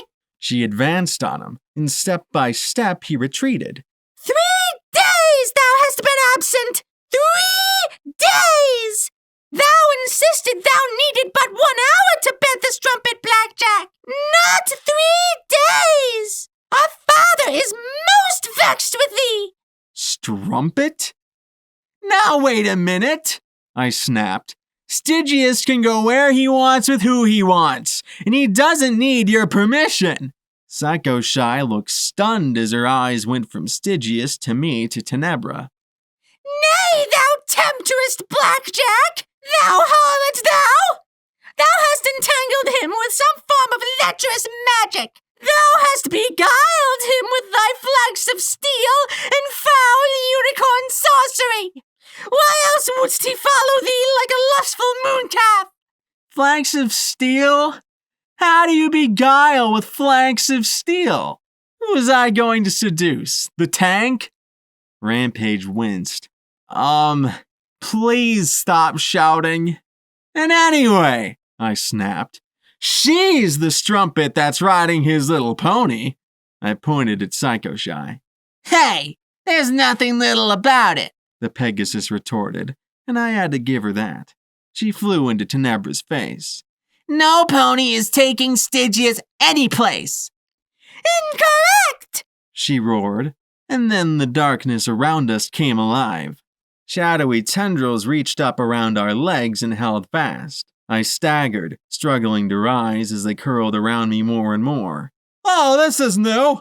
Rampage shouted as she struggled against the darkness. In my mind, the goddess was contemplating adding a bat pony or two into Unity if that meant she could get her hooves on that kind of magic. Psycho Shy evaded the tendrils in a yellow streak as she came around and smashed her hooves into Tenebra's helmet. I kept debating about jumping into Sats or not. The shadow magic had wrapped around my weapons, but I still had my horn. I looked over at the stricken Stygius, who simply seemed at a loss. Ow! Thy cantankerous! Ouch! Cease thy! Hey! Tenebra bellowed as she struggled to grab the darting yellow Pegasus with her shadows. In her armor, the Batmare couldn't quite bring herself around in time to face her. Stop, thou cunt, thou! She bellowed in frustration. Psycho Shy tackled her straight into the ground, knocking the helmet from her head. Her bellows became high-pitched, barely audible squeaks and chirps as the yellow Pegasus ground her face into the dirt. Stygius isn't going anywhere with you. He's a free pony. He can make his own choices. If he wants to stay with us, then there's nothing you can do about it. Please stop, the stallion said beside me. Stygius wore his sister's helmet, and I suspected he was whispering to keep his voice at a tolerable volume. He trotted over to the pair, put his wings between the two stunned mares, and separated them. I apologize for my tardiness, sister, truly. 1 hour was given, and 1 hour was all I meant to spend. But, sister, please hear me. I have but in 3 days lived such that 3 lifetimes could not compare. I have faced peril, horror, and trials, but wonders too. Did thou knowst that in just a short flight yon, thou canst hear melodies unlike any other in our dark home? He pointed a wing back towards Meatlocker before grinning widely. And that is but one place I have encountered. How many more may be discovered? Wow, some pony actually happy to be in the wasteland. Who knew? Tenebra stared at him and made little squeaks and chirps. He shook his head. Nay, sister. Our mother's tales of horror and hardship were not false. But not all surfaces are savage. Many are brave, fearless, gentle, and... His eyes turned to Psycho Shy. Beautiful. He gave her a kind smile and then looked back at Tenebra. I left with Blackjack for base intentions, I confess. Yet in her company and that of her friends, I have seen an example our own kind would be wise to adopt. Her shadows slowly relaxed, and I straightened. She gave another chirp, and he looked away, again peering sad and torn. She chirped again. Nay, sister, I would not defy our father the king, but I am loath to leave this place now that I have started to discover its treasures. He said as he looked at Psycho Shy. Please, cease thy attack. I shall make my farewells. You're a prince? Psycho Shy blurted, and he flushed. Why didn't you tell me? He sighed. Prince of a people who hide beneath the ground and who dwindle away generation by generation in fear and seclusion. Never before would I have questioned our ways. Now I see how life struggles on in the wasteland and in such hardships. He looked at me with a sad smile. I thank thee, Blackjack, for thy kindly education. In thee thou hast shown me true valor and friendship. So, you're leaving? Psycho Shy asked in a little voice. Just leaving? I must. My sister spokest true. My father will insist upon mine return. I am unforgivably tardy. He reached over to her and lifted her chin with his wing. Were I not a prince, my father not a king, I would remain with you all my days. Even if I must pluck my wings from my back to maintain our secret, I would. I have seen such courage, passion, and life in this time with you than in all my years below, and all of you I shall sorely miss. Tenebra was looking at Psycho Shy oddly as the stricken Pegasus began to weep. Stygius slowly wrapped his wings around her and kissed her softly. Rampage sighed as she looked away. Finally, they parted lips. Farewell, kind lady. I shall hear the whisper of thy wings on every lonely breath of air for the rest of my days. Slowly, he pulled away from her and turned away to walk to his sister. I looked from Psycho Shy to Stygius and back again as the mare stood on the verge of losing another pony she loved. If you're going to do anything besides live in regret, now's the time to do something, Rampage said quietly to her. Psycho Shy swallowed and then swooped after them. Wait, please. She said as she landed in front of him. Take me with you. Stygius's eyes popped wide. Fairest, I cannot. Thou art of the surface and I am of the depths. Were you to come with me, thou could never return. So what? Psycho Shy said firmly as she looked up at him. All my life I've been nothing but a tool or a killer. You're the first pony who really makes me want to be better than who I was. I like you, Stygius. Enough to take a risk coming with you. If your father has a problem with it, then fine. I'll deal with it. But I'm sick of just going through life hoping it will get better. Stygius opened his mouth to talk again when Tenebra gave a chirp. The dusky blue-maned mare smiled at the yellow Pegasus and then looked sternly at her brother and gave another chirp. You're sure? But, father, She chirped again, firmly. you'll speak with him, but And then she gave a long squeak and he balked. yes, I would much rather not marry you, dear sister. Much rather. He looked back at Psycho Shy and then smiled and wiped her tears away with a wing. You'd better hurry, I said as I looked back towards Meat Locker, knowing that some pony would come to investigate the shouting sooner or later. I smiled at them both. I hope it all works out. Thanks for helping me with, everything, I said with a slightly embarrassed smile. Psycho Shy turned towards Rampage, but the mare just forced a smile and waved a hoof claw. Go on, you crazy kids. I'm happy for you both. There's nothing better than finding that very special sun pony. Her jaw strained to maintain her grin. Well then, goodbye. Psycho Shy said. Goodbye, Psycho Shy, I replied. Then she shook her head with a smile. Not Psycho Shy. Whisper. If I'm going to start a new life, I may as well start with a new name as well. And with her eyes clear and confident, she flew to the pair of bat ponies. And with one look back and a smile, they took to the air together, flying northeast around the crater. Rampage waited a minute and then sniffed, finally taking a chance on her own life. Lucky girl. Then Lacunae dropped from the sky and landed beside us, throbbing with a full charge of magical energy to take us home. Hello, girls. Did I miss anything? It took a bit of explaining, during which time Lacunae seemed completely fascinated by the magical powers of Stygius' sister. Shadow magic was apparently making the Twilight and the goddess so uppity that she was dumping every bit into Lacunae. Rampage said little, looking slightly pensive. She grinned when I told Lacunae how happy Whisper was now that she had a new life, and muttered under her breath as she turned away. I suppose that Whisper wasn't the only mare who wanted a fresh start with some pony who loved them. While my eyes recovered from the glare of teleportation, I heard a number of startled voices and the sound of water flowing behind me. Slowly, the afterimages began to fade away, and I looked at the stunned faces of dozens of ponies. I looked at the horseshoe-shaped strip mall beside the Hoofington River and the numerous ponies around vendors and shops. Steely-eyed stallions with hunting rifles looked our way but didn't go red on my EFS.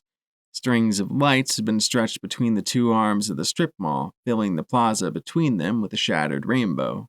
"Hey, this isn't Chapel!" I said, perhaps a little more loudly than I'd intended. "What are we doing in Riverside?" I asked Lacunae with a little pout, standing on my back legs next to her. You need new forelegs, Lacunae pointed out. And I felt that teleporting here and walking would be less disruptive than teleporting into the midst of the sand dog's home. I huffed and slumped. She had a point. Seeing Gloria again would just have to wait. Besides, when we last left Riverside, it had been a ghost town on the verge of becoming completely abandoned. Now, the stalls and shops that had been all but empty were overflowing with goods, and everywhere I looked were ponies. At least 40 or so were going about their business in the dwindling daylight. Or had been going about their business. Our appearance had created quite a stir. Murmurs of security, rampage, and reapers were circulating. Most of the expressions were either awed or confused, with a few glowering at me. Lots of ponies were staring at my limbs, or the remains thereof, and shooty eyes. "Hey, security!" called a voice from beside me, and I frowned as I looked at the peach mare with fish for a cutie mark standing behind a stand loaded with fish, parts of giant frogs, and hunks of leech. She met my gaze and hesitated as if reconsidering. Her eyes lingered on my shredded and mangled metal legs. Then she finally smiled, though, and looked me in the eye. "It's Perch. We met a few weeks ago. Welcome back," she said as she turned a hubcap filled with coals over and cooked fish on metal skewers. "Want a free sample?" Well, I ate cram. How bad could it be? I levitated one over, and she passed another to Rampage. Kunai just looked away with a faintly ill expression.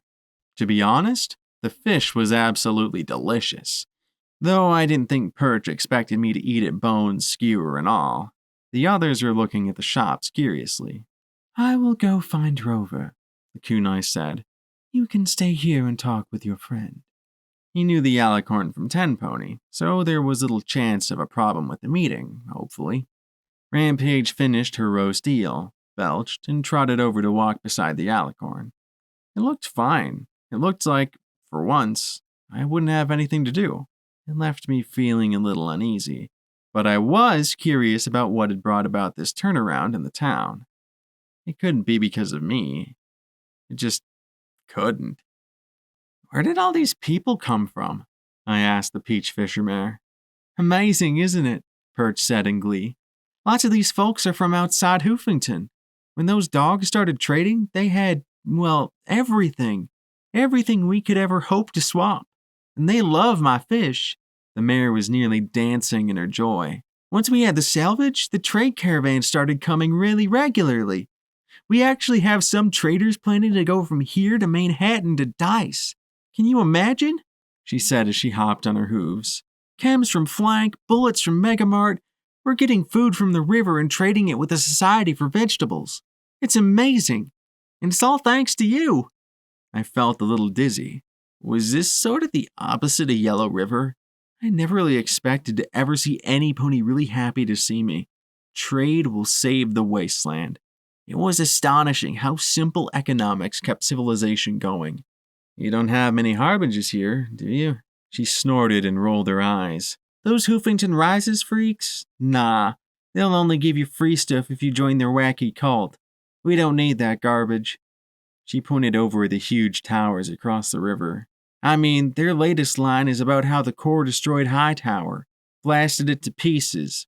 Hoofington rises and the evils of the wasteland are destroyed, blah, blah, blah. I strained my smile, laughing and hoping few other people had seen the green beams minutes before the explosion.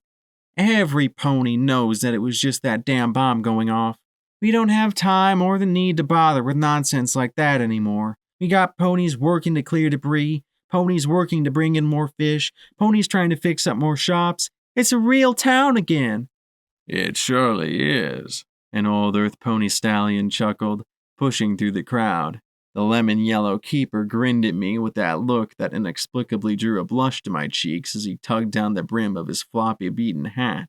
His eyes lingered on my busted-up forelegs and he shook his head. Why is it that you always seem to look 2 steps from the ever after? One day we need to meet when you're whole and healthy. Make a day of it.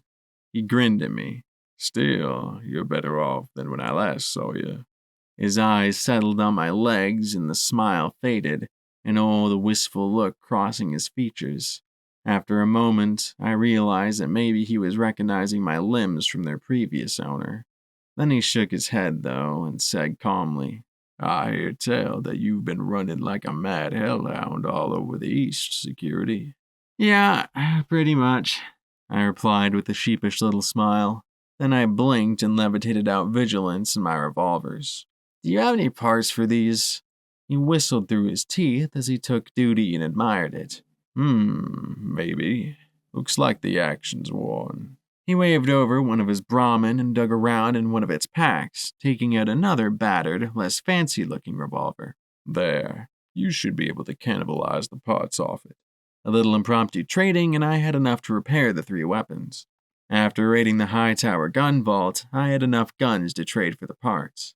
Finally, we both sat back as I put them in my bags. Thanks, I said as I tucked them away. Been busy. Keeper laughed and then gave me a sly little look. So I heard. Folks are talking about how security blew the dickens out of old Hightower. Pretty impressive, he chuckled. Can't wait for DJ Pone3 to get back on the air and talk about it. I groaned, covering my face, then blinked. Wait, it happened just yesterday. How in Equestria could they possibly know it was me? The old yellow buck threw his head back and laughed. So it was you. Thought so. Blackjack didn't take long for folks to figure out who in the hoof could have done it. Big Daddy's crowing about how the Reaper's got the damn toughest fighter in the hoof.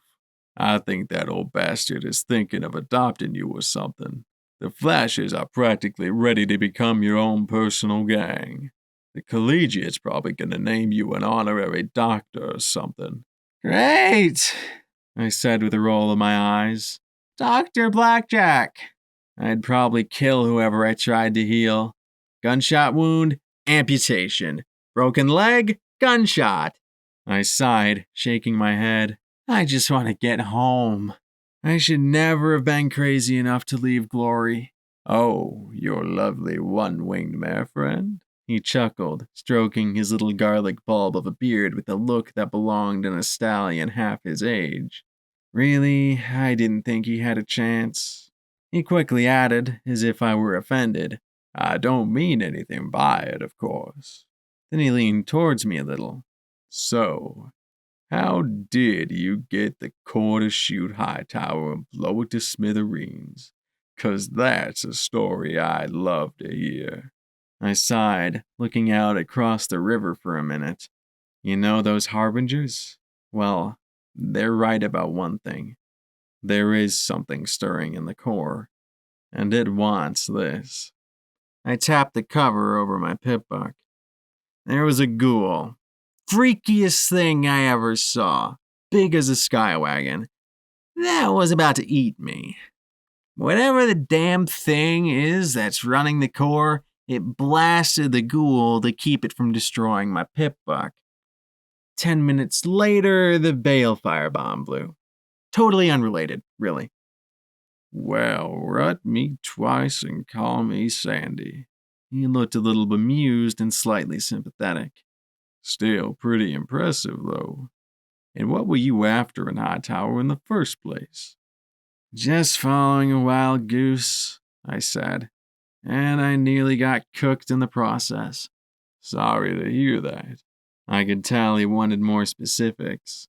Information and rumors were probably just another commodity to him. After a moment, though, he seemed to realize he wouldn't be getting anything else on that subject. So, what's your next move? I groaned and buried my face in the remains of my forehooves. Right now, I just want to get back to Starhouse in glory. That's all I want. He smiled and patted my head. And that's why you're gonna end up a bona fide legend, Security. And that's why you're gonna end up a bona fide legend, Security. He chuckled, but I simply forced a smile and looked away. You're more concerned with returning to your lady love than with fame, fortune, or power. Unless I'm remembered for being a monster, I muttered, thinking back to my friends in the prison, to his slaughter on a stormy night, to a little filly with broken legs. I looked at my mangled limb with a sigh. My friends are scared of me. I met his worried eyes, and I think they're right to be. Keeper looked at me for a long moment. Hey, Perch, bring me a bottle of Wild Pegasus, the Yellow Earth pony shouted. The fisher mare pulled a familiar-looking bottle from behind her stand, and the old stallion took it and trotted over to a rusty table and a pair of chairs beside the crumbly brick wall that ran along the riverfront. I followed and watched as he deftly poured 2 glasses, then picked his up with his mouth and shot it down at a gulp. He smacked his lips. Best thing for them there existential crises, he said as he leaned back in the old chair. So, what's the bee in your bonnet? I sighed and lifted my glass, looking at the amber contents while he poured himself another. I don't know. A month ago, I was Blackjack. A few days after that, I got mutated eyes. Then I found out my pip buck's the key to all kinds of pre-war technology. Then I had jelly legs. Then I was blind and crippled, raped, and dead. That made him arch an eyebrow. I came back as a cyber pony, and I just felt all wrong. Still do. I was suicidal for a spell, terrified of stallions, went nuts, tore apart some Pegasi and crippled a filly, got some help, got laid, got cooked and irradiated, died again, worse this time, and now... I sighed as I turned the glass back and forth before me with my magic. Now, I don't know what to feel. I don't know who I am. I just want to be good. I don't want to be one of the fuckers of the wasteland, you know? I set the glass down and looked out at the water as he drank a third. He said I'm going to be a legend, but a legend of what? Who the hell am I anymore, Keeper? He smacked his lips. Funny thing about legends. They tend to be whatever a person wants them to be, instead of what they really are. Take Princess Celestia, for example. The nicest, goodiest princess there ever was, right? Heck, you hear people say sweet Celestia all the time. I just did it myself. Hardly ever hear them say dear Luna or something. Almost always Celestia. Why do you think that is? 'Cause... I paused and frowned. You just do? She's Celestia. She's also the reason the war started, he replied with a smile. Oh, I know, there's all kinds of arguments about coal and industrialization and national pride and such. But I like to blame whatever pony said go, because ultimately that's where the bid is supposed to stop. I drank my glass, and he poured us both another. The old stallion went on. Thing is, folks got it so fixed in their minds that she was this goody-good paragon of goodness that even 200 years later they say her name like they think she's gonna swoop in and save them. For me, I want to know who Celestia was at 1 in the morning when everything was dark and she was all alone. Was she really so good? Was she really so perfect? He shrugged. Guess that's one of them glasses half filled deals. Now I was more confused than ever. So are you saying I'm not as good as they think I am? Gee, surprise, surprise. I was saying that there's no cut and dry good and bad. You might be remembered as a saint by these folk, but as a nightmare by some other folk. He poured himself another drink, downed it, and sighed. Fact is that while I trusted my friends and liked them, I always knew that if things went bad, then they could beat the shit out of me. Especially Big Daddy, Awesome, and Crunchy Carrots. He swirled the remains of the bottle. Sure enough, not long after Dawn left, they did. And bad. Something stupid. He sighed and shrugged once more. So, if your friends are scared of you, well, you can't help that. You can just keep control of yourself. Try to do more than just that is setting yourself up to fail. I smiled a little as I looked down into the whiskey in my glass. Thanks, Grandpa. He laughed at me, husky and throaty, as he swirled the bottle. You're one of the few mares where I can honestly say that ain't a possibility. He lifted it and drained the remainder of the whiskey, then grimaced. Oh, I'm gonna be feeling that in an hour. Finally, he looked back at me. So, I hear you're having other problems? Had some Harbinger troubles, I said as I looked back towards the river and the foamy brown water. They've been after my head. After your pip-buck is more like it. I've heard through clients that they're offering a princess's ransom for it. He snorted and shook his head. Offering too damn much, honestly. Any pony you should be worried about isn't taking them seriously. Yet. Besides, the Zodiac's flag told them no. With Sanguine and his freaks gone too, well, not sure who else is gonna snap that up. Oh, I'm sure some pony will. It's not the first time, I muttered. He winced, and I smiled a little. Was I actually getting blasé about a bounty on my head? I've been doing this too long. This has been the month from hell. Oh, you've only been in the hoop for a month and you're already bitching? Wait a few years and see what it can really throw at you. Keeper teased, and then reached out and snagged my shot glass. Before I could do anything, he finished that off too. Well, now, I think I'd better be going. There's a nice young aspiring caravaner here, and I was thinking of giving her some personal tips of the trade before she heads off to Baltimore. He stood, tugged down the brim of his hat, and then walked, a touch unsteady, off into the crowd. I watched him go, then turned and looked out at the water flowing past the settlement. It wasn't raining for the moment, and I felt a little bit of peace. I didn't look at the seat across from me as I said in a low voice, You've been quiet, dealer.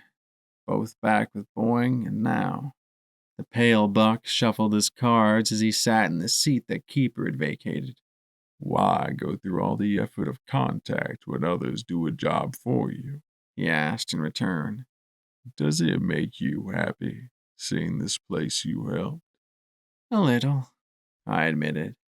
Back at Flank, I figured helping was just giving folks what they needed. But the gift didn't matter if it wasn't what they wanted or from who they wanted it from. I looked at the shops and the lights and the hope.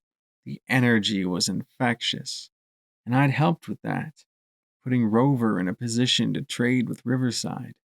I glanced back at the dealer.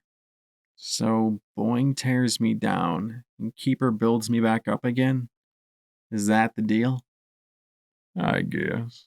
He bowed his head a little. Not like I'm good at this sort of thing, Blackjack.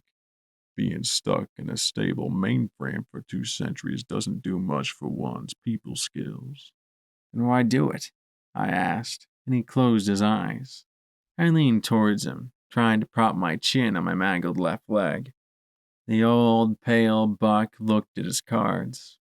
Back before the bombs fell, Golden Blood came to me. It was literally hours before he was arrested for treason. He was more scared than I'd ever seen him before. More unstable, too. You know better than almost anyone how calm and collected he was. Well, that night, he wasn't. He was scared to death. He insisted that we'd all been played, and that he was the biggest fool of them all. That something had to be done to save Equestria. And that was binding you to EC 1101? I asked in return. Part of me. That was what he wanted, yes. He had all the files from Rarity and making her own soul jars. He wanted to make the program itself my soul jar. Make sure that it would stay intact no matter what. But he wanted more than that. To make sure that no matter what, EC 1101 reached Celestia at all costs. I shifted on my seat. Celestia?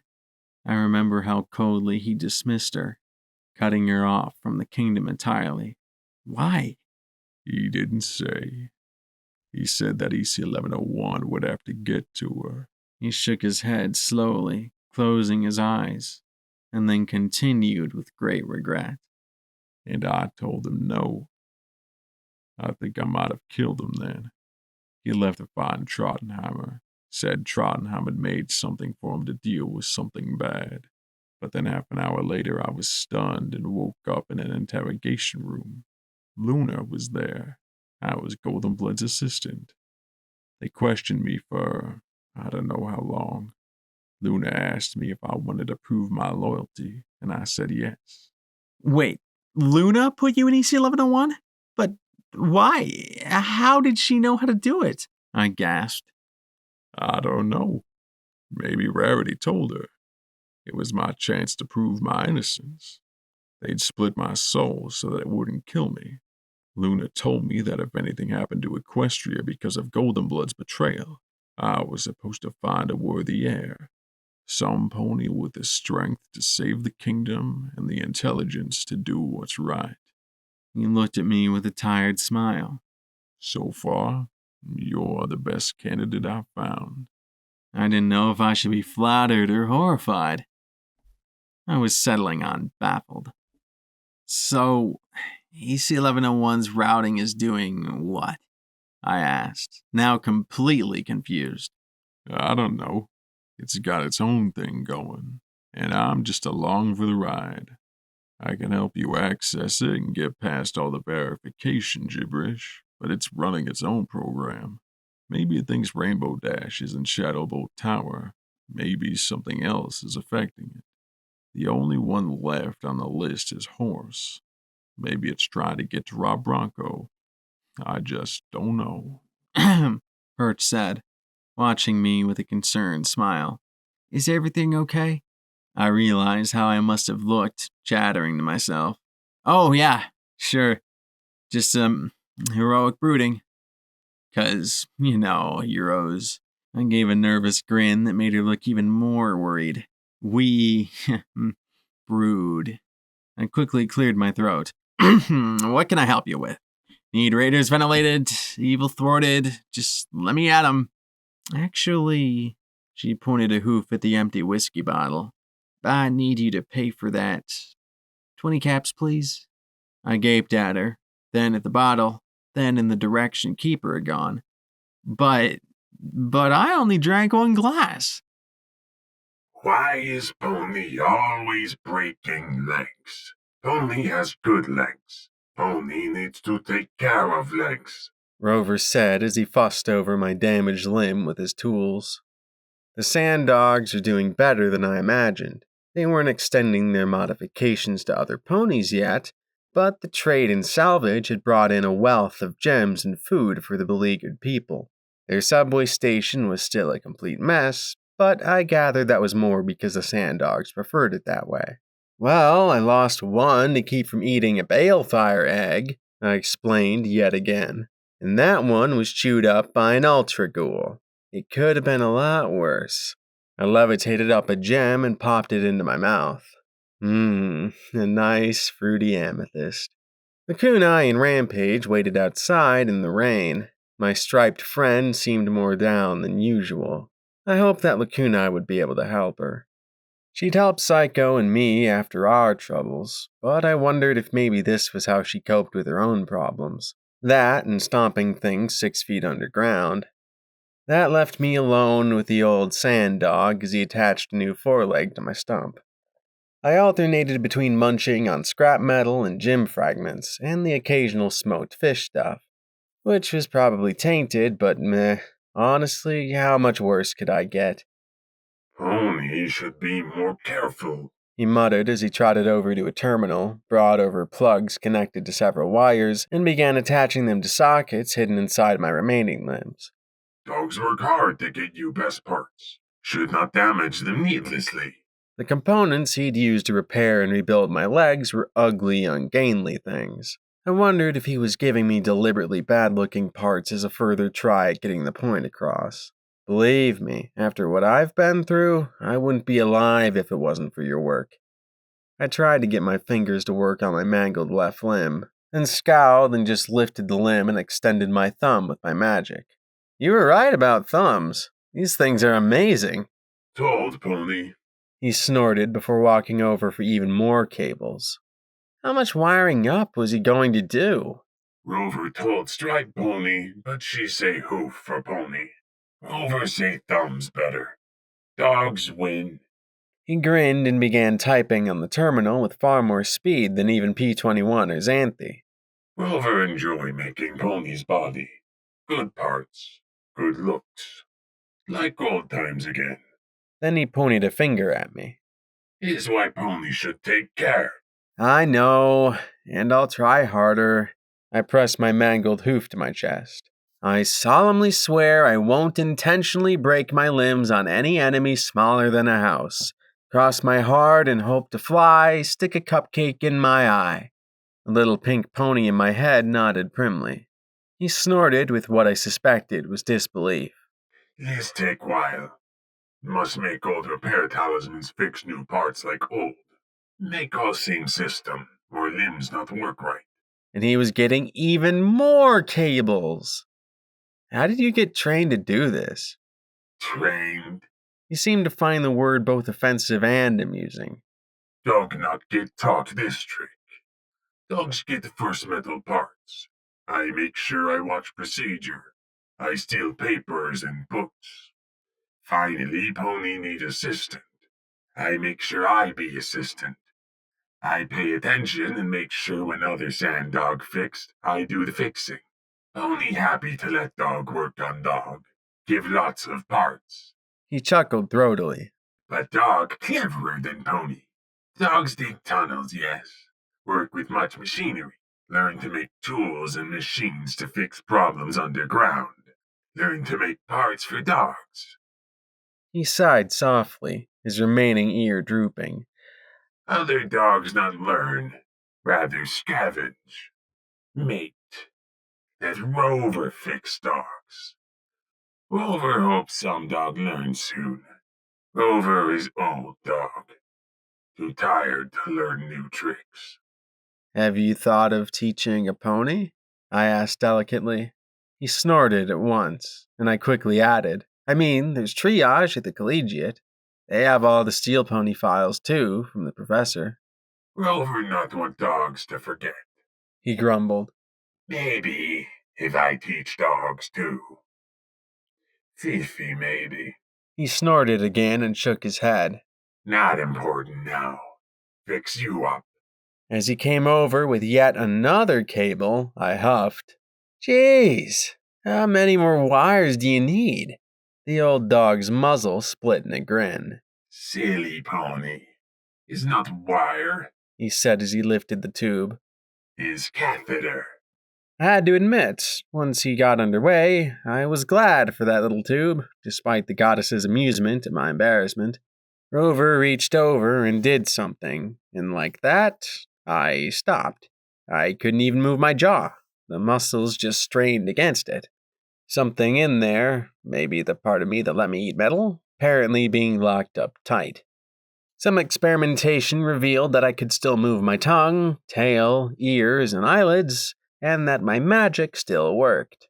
But other than that, I couldn't do anything but stand there like a statue while feeling the strangest electric tingling in my forelimbs.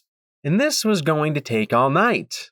He'd set the terminal tech stuff to fix and calibrate everything while he had me wired up, so I simply stood there and tingled while Rover went to bed. I closed my eyes and tried to relax. I couldn't move, but really that didn't bother me as much as I thought it would. In its own way, it felt sort of nice. If he'd tried immobilizing me like this before Happy Horn, I'd probably been clawing the walls of my mind. But now, I focused on control, like I had with Stygius. I am not freaking now. I am not reacting. I am calm. Calm. I watched the lines of data that scrolled in the margins of my vision and slowly drifted away. The royal palace of Canterlot sure seemed different at night without celebration.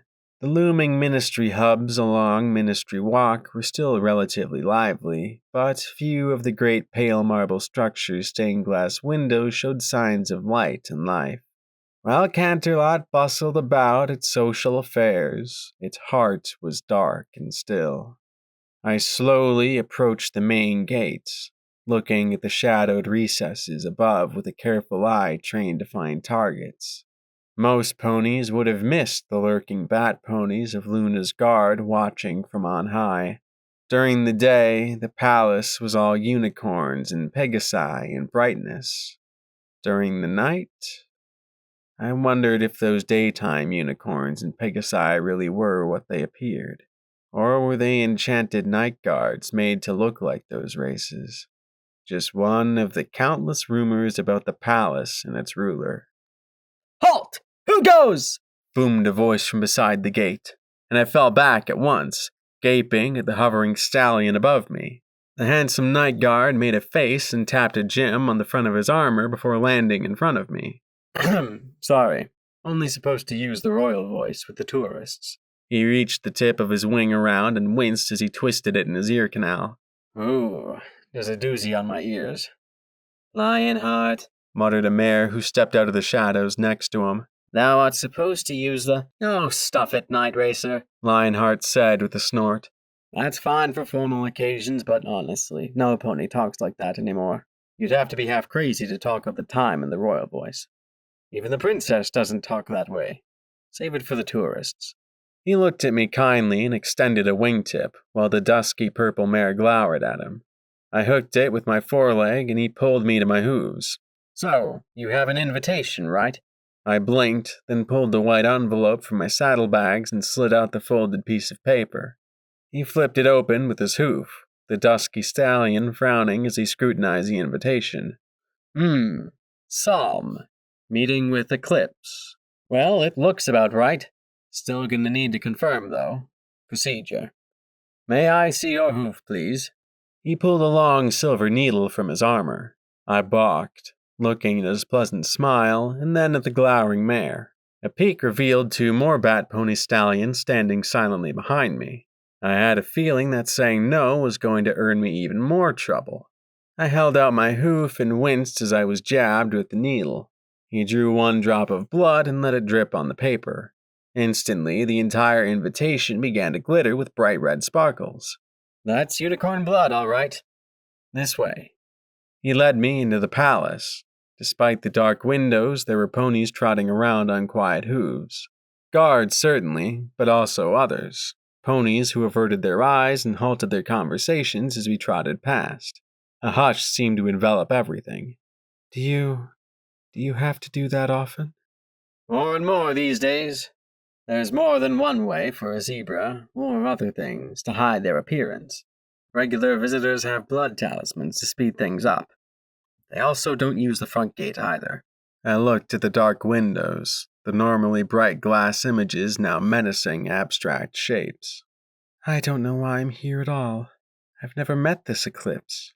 Do they work for the princess? Something like that, he replied with a smile, and then his ears twitched and he frowned. Celestia's here. I looked around, but aside from a distant chirping, I couldn't hear anything. Princess Celestia? Where? I gasped in a rush of glee, earning a cool look from the stallion. Not that Princess Luna's not, nice. It's always trouble when she visits, he muttered as he led me further into the back of the palace. Doesn't she understand that Princess Luna's busy? Solemn to see Miss Eclipse. Also, she's here. There was a pause as a mare muttered under her breath and then said, 1 second. Almost there. And then abruptly the voice changed and became deeper. Send Miss Solomon. The office was a square room whose ceiling was enchanted to look like the night sky. One wall had high windows whose tops were lost in the shadows. The second wall was almost consumed by a massive map of the world, with numerous little white and red dots covering it. Floating against the surface of the map were 8 icons of light: bright orange, cyan, pink, purple, violet, yellow, green, and gold. Half were clustered over Canterlot, but I watched in amazement as the purple dot flashed and disappeared from Manhattan to reappear in Maripony. The Pegasus mare behind the desk was a dusky lavender with a buzz-short royal blue mane and an eye patch. Her remaining eye followed me closely as she gestured to the fancy padded chair on the opposite side of the desk. Thank you, Lionheart. Please make her comfortable. The guard bowed and trotted out of the room. Eclipse smiled at me, folding her hooves on the table. I'm glad you could come, Psalm. My name is Eclipse. I work closely with various agencies and report directly to Princess Luna. I wanted to ask you some questions about your squad's latest incursion to Dawn Bay and your attempted assassination of Legate Fortis. A sick feeling rose up inside me, and I swallowed as I lowered my eyes. Yes, ma'am, I murmured. What preceded was a complete debriefing. She asked me who I saw meeting with the legate. Did they appear to be fancily dressed, armored, or in scientific garb?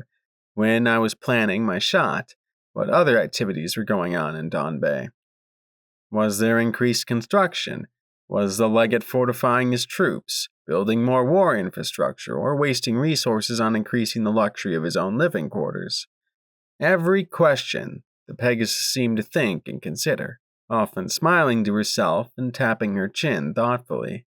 What she wasn't asking was the most important question. Why had I missed? They had provided me with a zebra rifle and made very specific instructions that I was not to modify it in any way nor fire it against any target except the legate, and that I was to leave it behind. I assumed there was an enchantment or some other thing at work. Maybe a bullet enchanted to kill only the legate? If only. Despite myself, I grew more and more upset. It was one thing to kill some pony in the heat of battle, but what had happened? I hunched over and started to sob, and Eclipse paused, staring at me in shock. I'm sorry, I blubbered. I don't know how I failed. The shot was perfect. I had the zebra rifle just like I was told, and he was right there, and I didn't mean to kill his son. The shot just went wide and... Suddenly Eclipse was there, patting my mane. Shh. You didn't know. You couldn't have known. You were never supposed to kill the legate. Fortis is paranoid. He is convinced that one of his rivals is plotting to kill him.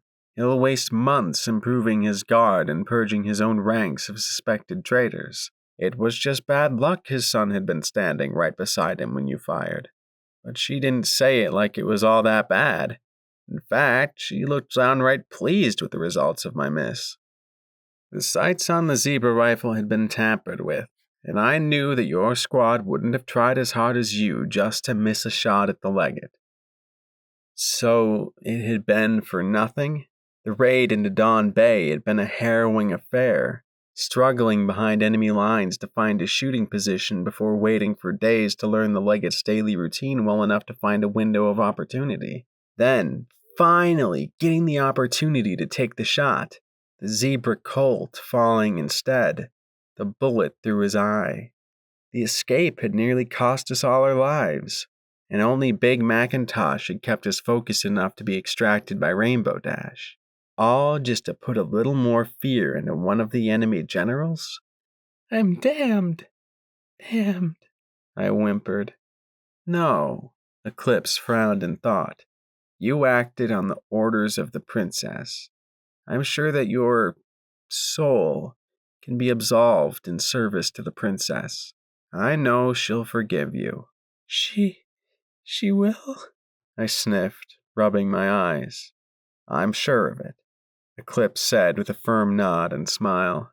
Just do whatever you can to help, and she'll forgive you when this whole nightmare is over. I promise. Just then the door opened, and I heard the wet rasping breathing that announced his presence. Goldenblood stepped in, struggling for air. He looked at me, his eyes widening in momentary surprise, and then at Eclipse. Princess Luna needs you. She needs to speak with her sister and wants us present. Eclipse actually frowned and rolled her eyes. Not again. Honestly, why can't she simply go stay with Cadence? Eclipse snorted scornfully, and my shock must have shown because she immediately coughed and forced a smile. Sorry to cut this short, but sometimes there's just no reasoning with Princess Celestia. I'll get some pony to show you out, my dear. She trotted quickly and moved out into the hall. One side effect of the hushed halls, the mayor's voice carried. What is she going on about now? Maybe it was the sight of my teacher, or maybe it was just because it had to do with Princess Celestia, but I followed along quietly. I was able to shadow the pair without too much trouble. A dark castle with most of the guards on the outside and plenty of other ponies going about their business inside was nothing next to infiltrating a zebra military encampment. They walked down to another room and slipped inside. My magic reached out and gently grabbed the door's handle to keep it from shutting all the way. Looking up and down the seemingly abandoned hall, I heard the voice of Princess Luna ask in a tired and irritable voice, "All right, Tia. What is it this time? More protests about Twilight helping me? Maybe another protest on the Diamond Dog relocation?" "It is good to see you as well, dearest sister," Princess Celestia said softly and without a hint of sarcasm. "Have you seen this? An invitation to a diplomatic meeting at Shattered Hoof Ridge," Luna said with a sigh, and then there was the sound of paper being wadded up. It's a trap, pure and simple, Goldenblood rasped. The Kaiser hasn't made any serious moves towards opening a dialogue with Her Majesty. Quite the reverse. He's using their mythology as a rallying cry to unite more tribes against her and us. What if it's not, though? This offer comes from the heads of 4 major tribes, Celestia said firmly. For 10 years before Littlehorn, we quibbled around the negotiating table. What if this is a step towards ending the war? Even after that? I've spoken to the zebras in Zebratown and many prisoners of war. They all want this conflict over. Even if that is the case, the Kaiser doesn't. Goldenblood sighed like a rusty boiler. It's not legitimate, Your Majesty. And even if it were, there's no way that we can manage to keep her safe at Shattered Hoof Ridge. Perhaps Luna cannot attend, but why can't I negotiate peace for Equestria? What? Luna asked in a low, shocked voice. Tia, I said no. I don't care if there are 40 tribal leaders wanting to talk a ceasefire. Until they concede to our main demands, there's no point. They won't even agree to withdraw from Dawn Bay. And that's one of our lesser requirements. You cannot pass this up, Luna, Celestia insisted. I most certainly can and will, Luna replied coldly, and I refuse to let you go. If you were captured, the blow to morale would be incalculable, not to mention that they might simply kill you. I am willing to take that chance, Celestia countered. Thousands risk their lives every day in this war. It's time I did as well. I am in charge of Equestria now. Or did you forget that you stepped down? There was a long silence before Celestia spoke once more. There's not a day I can forget that, Luna, Celestia said calmly. Nor a day I don't regret it. When I passed the throne over to you, I thought it was to lead Equestria to a brighter future, not a darker one. I am going to this meeting in your place, Luna. You can arrange security if you like, or I will go alone. But either way, I am going. Equestria needs some hope that this war will end. And if I can give it that hope, I will. I'm sorry, sister. Tia! Luna cried out, but there was a flash of golden light, and the princess of the night let out a sob. Damn it, Tia! I'm trying my best! I am! There's just so much to do! Can't she understand that? Doubtful, Goldenblood rasped. They probably worked quite hard to get that peace offering to cross Celestia's hooves. Worst case, Celestia gets captured and the Kaiser uses her as leverage against the ministries. He'd offer peace and her release, but the conditions, well, your exile would probably be top on the list. Refuse, and some of the population will turn on you. Celestia is still quite popular. Damn it, Tia, Luna muttered. Why can't she just let me do this? Why is she always trying to force things? I didn't want to be in charge of Equestria. She asked me, and ever since then she's been constantly meddling and criticizing. Why can't she just go to her school and leave Equestria to me? Luna sighed.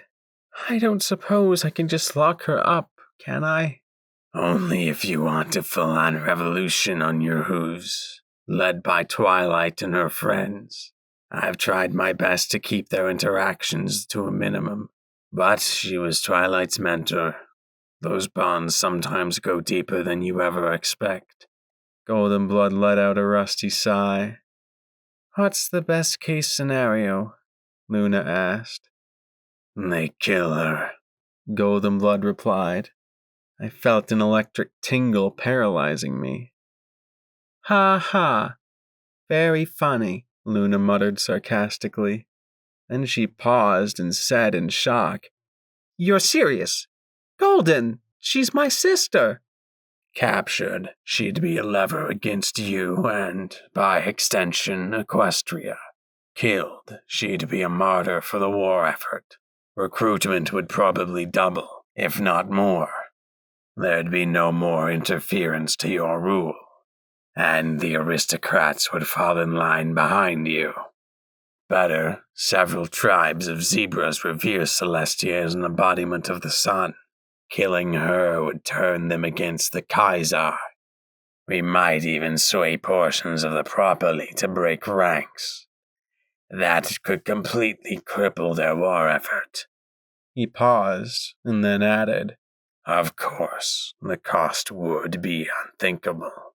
I should think so. She's my sister, for pony's sakes, Luna snapped. Then there was an ominous silence, and Luna groaned. What are we going to do about her? What if she's right? Then you'd best be ready to return the throne to her, Goldenblood answered. If this peace effort is sincere, any arrangement will require your abdication. The terms beyond that would probably be equally unpleasant, but moot. He paused and sighed. We could see if she's right, Luna. You just said, I know, and I still believe it. But if we have peace, real peace, well, you won't be responsible for Equestria anymore. There was another long silence. No. I am not going to just give up. I don't care if she's older and wiser and nicer and I'm going to do it right. I'm going to do whatever it takes to show her and every pony that I am every bit the ruler that she was. I have to show them I can do it. That I'm more than Nightmare Moon and the young mare that fools around on Nightmare Night. Golden Blood let out a long sigh. Then we'll just have to disrupt the meeting. I'll pull together a guard detachment that will pull her out of the first sign of trouble. See what I can arrange in the interim. And if they do capture her somehow? Or try? Better a dead princess than a captured one. My eyes fluttered open. It was all I could do at the moment as my mind rolled that last memory over and over again. Better a dead princess than a captured one? Could Luna have possibly okayed such a thing? No. Celestia lived through the war, right? Princess Luna didn't kill her. No, that was just unthinkable. I was still dangling wires and tubes. My magic levitated a bottle of water off the counter and lifted it to my lips. I couldn't see what condition my limbs were in, so there was no telling how long I'd been like this. I couldn't hear Rover snoring. Maybe it was already morning? Lakunai? I thought out at her. What time is it? Dawn, she replied. we are outside. There was something off about her words. Is everything okay? I asked at once. Rampage is disconcerted. That is all, she replied. Before I could ask further, she queried, How do you fare, Blackjack? I can't move an inch, I said with a chuckle. You seem to be handling it well. I ignored the surprise in her voice. You've never been in security. A third of your time is spent walking, another third standing a post, and the rest is the time something interesting happens. Okay, theoretically that was the job. There were also a lot of card games, dice, and sexual liaisons involved that I'd left out. Granted, being able to scratch myself would be nice too. Cozy as it is, this catheter itches like crazy. The plug in my back end is a lot more comfortable though. I paused. Lakunai? Are you there? I strained and could barely pick it out. La la la la la la la, not listening to Blackjack talking about things in her hiney. I couldn't open my mouth, but I still chuckled in my throat. Even the goddess seemed to be tuning me out. Well, that was one way to get a little privacy. Then I blanked. Was that a growl? Lakunai? Lakunai! I think I might need some help here! But all I got back was that stream of her not talking to me. The growl sounded again, deep and low and right on the far side of the door. The handle slowly rotated, the metal squealing faintly as it was shoved open. And then I was incredibly grateful Rover had stopped me up before working on me. I'd have probably had an accident then and there. The creature was almost 2 feet taller than Rover, but it stooped over. Yellowish hide sprouted knots of scar tissue and bristly black fur covered its incredibly muscled frame. Actually, scratch the it. There was no question whatsoever that it was a he. He wore only a leather harness sporting dangling magic fusion cells and a large energy weapon slung across his immense shoulders. It reminded me of the weapon Xanthi had cobbled together. It looked like some kind of mining tool with every safety feature removed. More immediately terrifying than that, however, were the immense hands that each ended in a set of wicked claws. The pointed maw peeled back, and I saw a ridiculous amount of yellowed, razor-sharp teeth. More than any species outside dragonkind had any right to possess. His yellow eyes ran down my body in a way that made me wonder if he was going to eat me or rut me. Oh, Celestia, was it coming out? I didn't even think past that point. I simply went straight into Sats and toggled up 4 magic bullets right for his face as I began mentally screaming in a blind panic. My horn flashed, the bolt smashing into his head and tearing off a goodly chunk of his features. Blood and torn hide dangled in flaps along the side of his face, and I might have gotten his eye, but the damage was far from the blasted skull and splattered brain I'd inflict on a pony target. He swayed and fell back against the wall, then fixed me with a glare and a bowel-loosening snarl. He pushed himself upright and started to advance. I had a few more spells in my horn. This time I didn't aim for his face as he began to charge. I aimed for his kneecap. The 2 bolts ripped into the leg and the canine monster was thrown off his gait. Now I'd really pissed him off. Not able to scream, I did the only thing I could think of, pull the trigger on his crude energy weapon. At least I hoped it was the trigger. And I was right. Instantly 3 bolts of magical green disintegration energy blasted around his feet and the monster howled in pain as it struggled to get the energy weapon in its grip. Again and again I jerked the trigger, blasting the wall and floor and anything the weapon happened to be pointed at. Finally, those claws just shredded the harness and let it fall in a heap. There was no way my horn could lift something that huge, but I could turn it. And as the creature got ready to cut my head off with those razor-sharp claws, I spun the energy weapon towards its back and fired again. The monster let off a hound-like roar as it collapsed. The weapon's energy cell was depleted, so I fumbled with controls, trying to eject the spent canister. How had Glory done this? I finally managed to pop the cell free when Rover rushed in. No! Stop, pony! Stop! Huh? I hesitated as I looked from Rover to the beast and back again. Had he missed the claws and fangs? Had he missed that penis? What is that thing? Roared the monster in pain, bringing those claws down and tearing its own weapon in 2 before I could bring it back to bear. I mentally asked the exact same thing. It would have been really nice to be able to talk. He huffed, blood dripping from the holes I'd blown in his face as he stood over the wrecked disintegration gun. Pony. Stupid pony. Rover said as he helped pull the monster to sit upright. Nar. Blackjack, the security pony. Blackjack. Nar. He said with a gesture of his robotic claw towards the yellow canine monster. Nar is Hellhound, and the guest of Sand Dogs. The hellhound growled that ominous snarl as he rubbed the raw red burns the energy weapon had made in his hide. This is security? Huh. Thought their horn was bigger. The monster rose to his feet as Rover began to remove the cables from me. My eyes narrowed as I looked up at him, feeling implants and motors start to reactivate as the cables are removed. Security pony helps Sand Dogs. Dogs hope security could help hounds too. Rover said as he reached up and pulled the plug out of my shoulder. My mouth filled with the taste of battery, and I could suddenly move my jaw.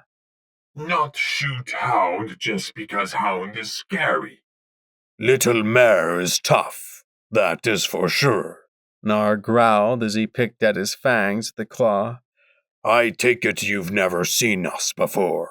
Or maybe you've seen too many of us and know better. The hellhound chuckled as he tapped his claws against the blasted wall.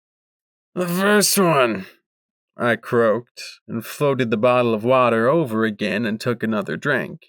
Every time a cable was removed, I was struck by a building pins and needles sensation followed by restored movement. As soon as I could look down, I stared at the smooth metal of my limbs. They looked exactly as they had before I left Meat Locker for Hightower. They were even re-enameled. What's a hellhound? Rover typed on the terminal as Nar snorted. Rover told you of how we were forced off our land by ponies long ago. Even before the bombs ended your world, our homes were poisoned. Some came here, worked for ponies, and lived beneath their cities. Others returned home, and those that survived the poison became strong. He flexed his powerful frame and chuckled deep in his throat. Dogs are cousins of hounds. weaker for staying away from home. Yet hounds came to dogs for help, Nar. Rover snapped, wiping the grin from the hellhound's face. What could, you need help with? An irritable dragon, perhaps?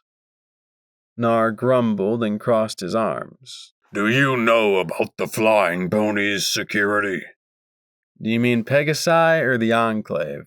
I asked in return. The second one, Nar growled. Our den has been under attack by them for nearly a month. Many scouts and warriors have been taken, and the Enclave have used their strange devices to control them. I was one of the last, driven from my home when they overran us with our own people. He reached down and pulled something off his harness that looked like some sort of skull cap. Do you know what this is, pony? I levitated it and turned it over. No idea. Yep! I jumped 2 feet into the air as the last tube and plug were yanked out of my hind end. I blinked and swallowed. Toilet! I wailed as I tensed immediately. Rover snorted and pointed to the door, and I rushed out to the station and into the little filly's room, nearly hopping across the tracks. Really not the way I wanted to start the day. The pair met me outside, the hellhound looming over the other sand dogs. I guess we're even for me shooting half your face off? I asked Nar, my face flaming. The pair looked at each other, and the hellhound just gave an indifferent shrug. What are the Enclave doing with your home? Enslaving us. I know of at least a half-dozen dens that have gone silent all across Equestria. He pointed off to the southeast. Our den lived in the old pony army base. More and more were taken, and then one day they returned all at once and with Pegasi and controlled hounds and took over the base. A month ago? I thought about what I'd seen Lighthooves doing, and my mane prickled. Was there anything biological at that base? Something that could be used for a weapon? It was a pony army base and struck heavily by the bombs. The only thing that remained were the bunkers filled with old stuff from the space center. Safe for us. We're immune to the radiation. But not the Enclave. He growled long and low at me. I came hoping Rover could find a way to jam their control over us. Rover suggested I tell you. Me? Why would he tell... Oh. I am curious, I admit. Anything that Lighthooves was involved in interests me. I don't know when I'll be able to do something about it, though.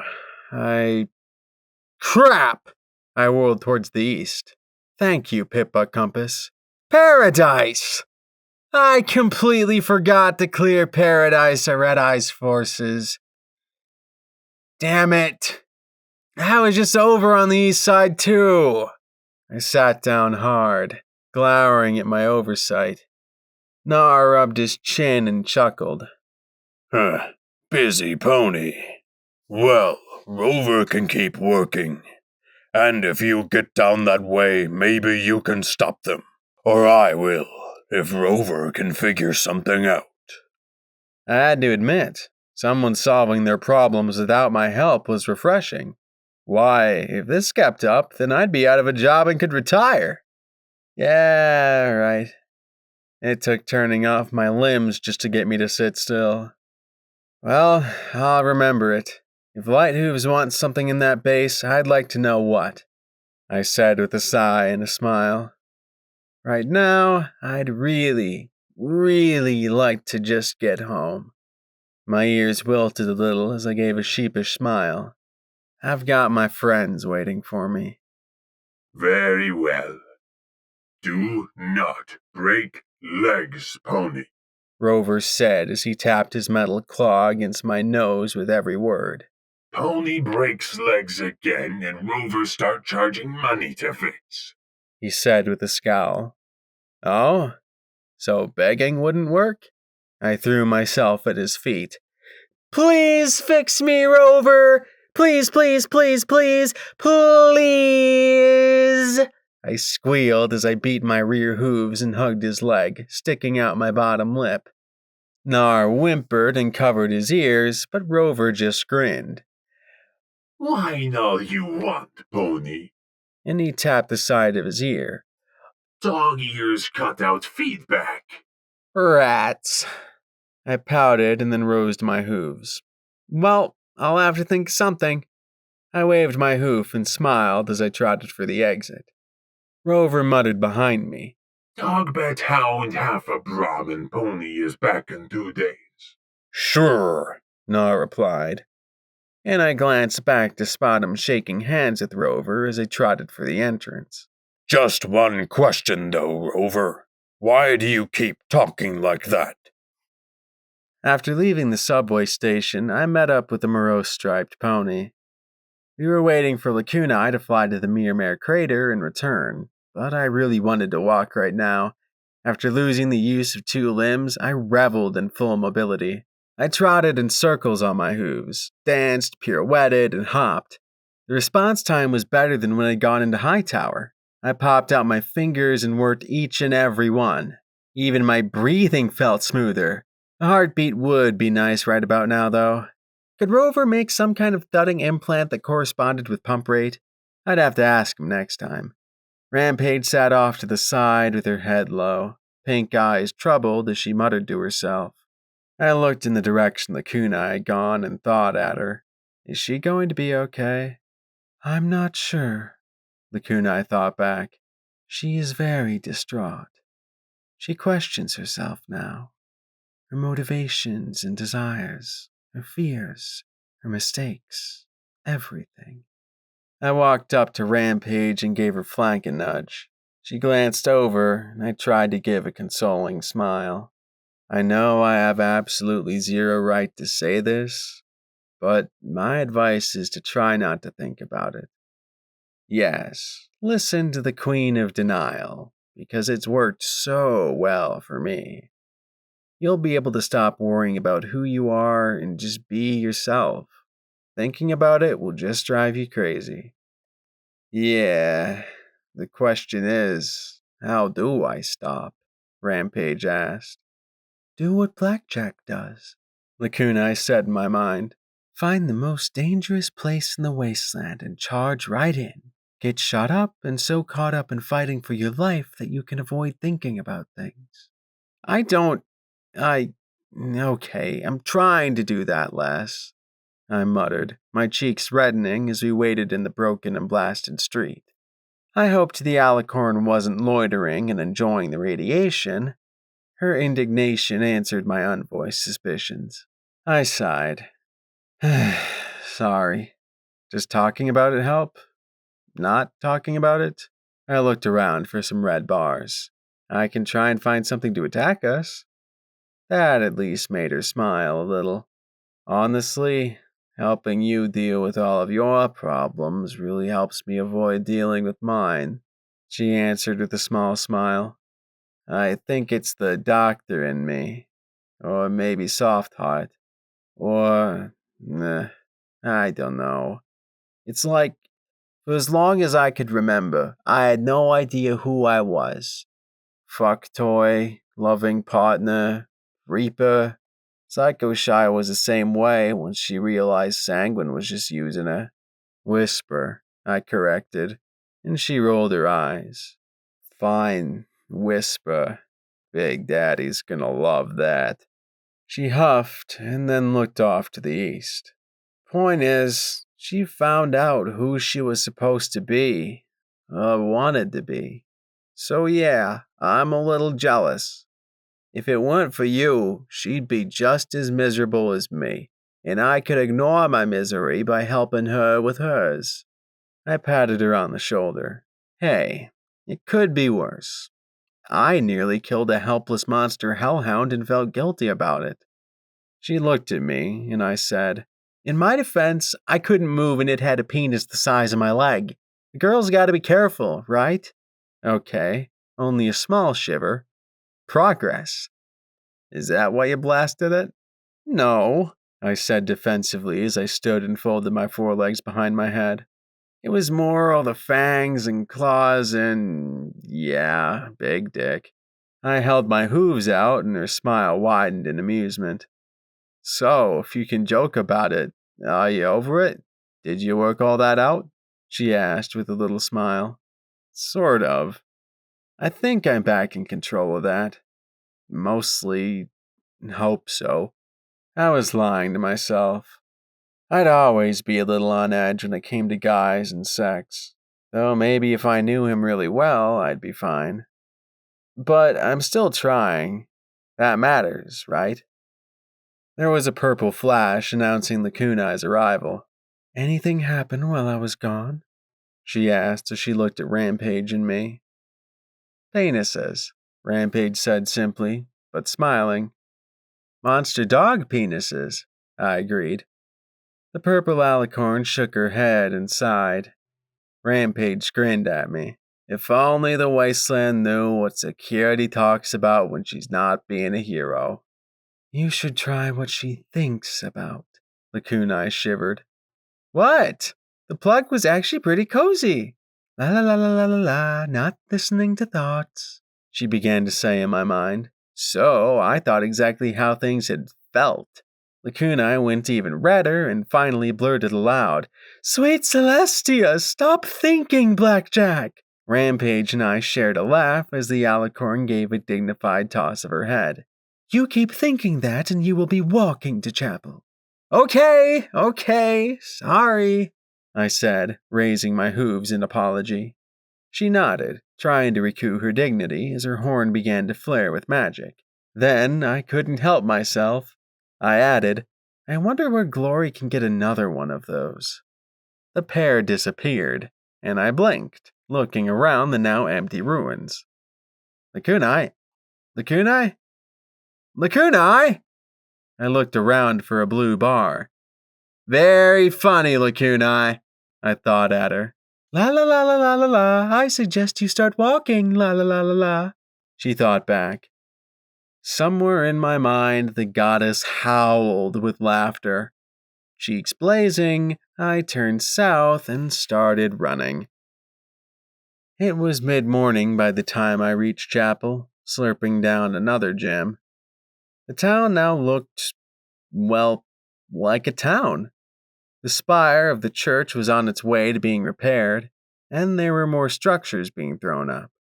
I skirted the minefield that they'd been kind enough to mark and trotted around the settlement proper and up the hill towards home. There had to be at least 50 or so ponies working down there. Most were fillies and colts, but I saw a pair of gray adult earth ponies heaving up boards while a filly unicorn hammered them in. Things still looked like a mess, though, and there was a rank stench like a cesspit that I didn't remember from the last time I was here. I was so concerned by the reek that I halted and looked up towards the tantalizingly close roof of Star House. If there was something wrong, though... 5 more minutes won't kill me, I said as I turned and trotted towards the entrance to chapel proper. The machine gunner's nest was unoccupied, something that sent a frisson of fear along my spine. Had those adults enslaved the Crusaders or something? But as I trotted further in, I saw the hustle and bustle wasn't anything malicious. Still no explanation for why there were no guards, but this was just ponies cooperating to build a town. Sorta. Now that I was closer, there was a stockade going up, but it looked as if it had been abandoned halfway through, then restarted on the other side till it tumbled over. 4 mobile home wagons were just parked in the middle of the street. The few small homes that had been here before seemed to be sprouting tumorous growths of planks and siding. The post office was almost buried beneath crates, boxes, and building materials scavenged from the manor. Most disgusting of all was the ditch running along the road, which had been turned into an open sewer. School children and young ponies were making a game of construction, which was good for a fort, I supposed, but bad for anything you actually had to live in. I spotted the young zebra Magina running along with other fillies and colts. The adults, who seemed to have a better understanding of construction, were all throwing up their own shanties. Sakashi and Harpika stood by as I entered and surveyed the scene in shock. What the hey is going on? I muttered as I stared at the chaos. Ah, the Guardian has returned, Sakashi said as she approached with the nervous ghoul Pegasus. The minty-colored mare was hovering in the air and kept looking over at her undead charges, who were probably acting like real children for the first time in 200 years. You have had some adventures, faced great perils, and met mighty champions? You can't imagine, I replied, and the zebra chuckled merrily. Oh, there's been lots of imagining indeed.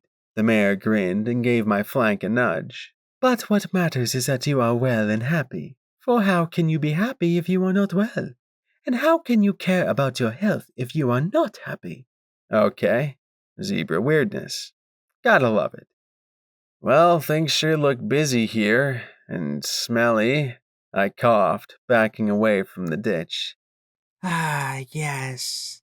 No, don't put that in your mouth, Harpika blurted to a filly sucking on an empty cola bottle. The Crusaders have been a little over-enthusiastic about fixing up chapel after the attack. The minty blue ghoul said nervously. I'm not really sure if they're doing any good. Please don't run. And then there was a solid thud against my rear end, and I jerked, spinning around and looking at the stunned white blank. She sat there, swaying limply a moment before she shook her head and frowned up at me. Oh, hello, Boo! Her pale eyes narrowed, and her frown grew more severe. I missed you. Sorry I left, but, yeah. Her face could have been carved from plaster. I reached over, popped out my fingers, and started to scratch her ears nervously. She pursed her lips, clearly not satisfied as she leaned towards my face even more. Her eyes then grew large and watery as her lips quivered. Here, a stallion said softly behind me, tapping my shoulder with something in a wax paper wrapper. My magic lifted it up and passed the cherry fancy butt cake to the blank, and instantly she perked up and seized it in her mouth with a happy little squeal.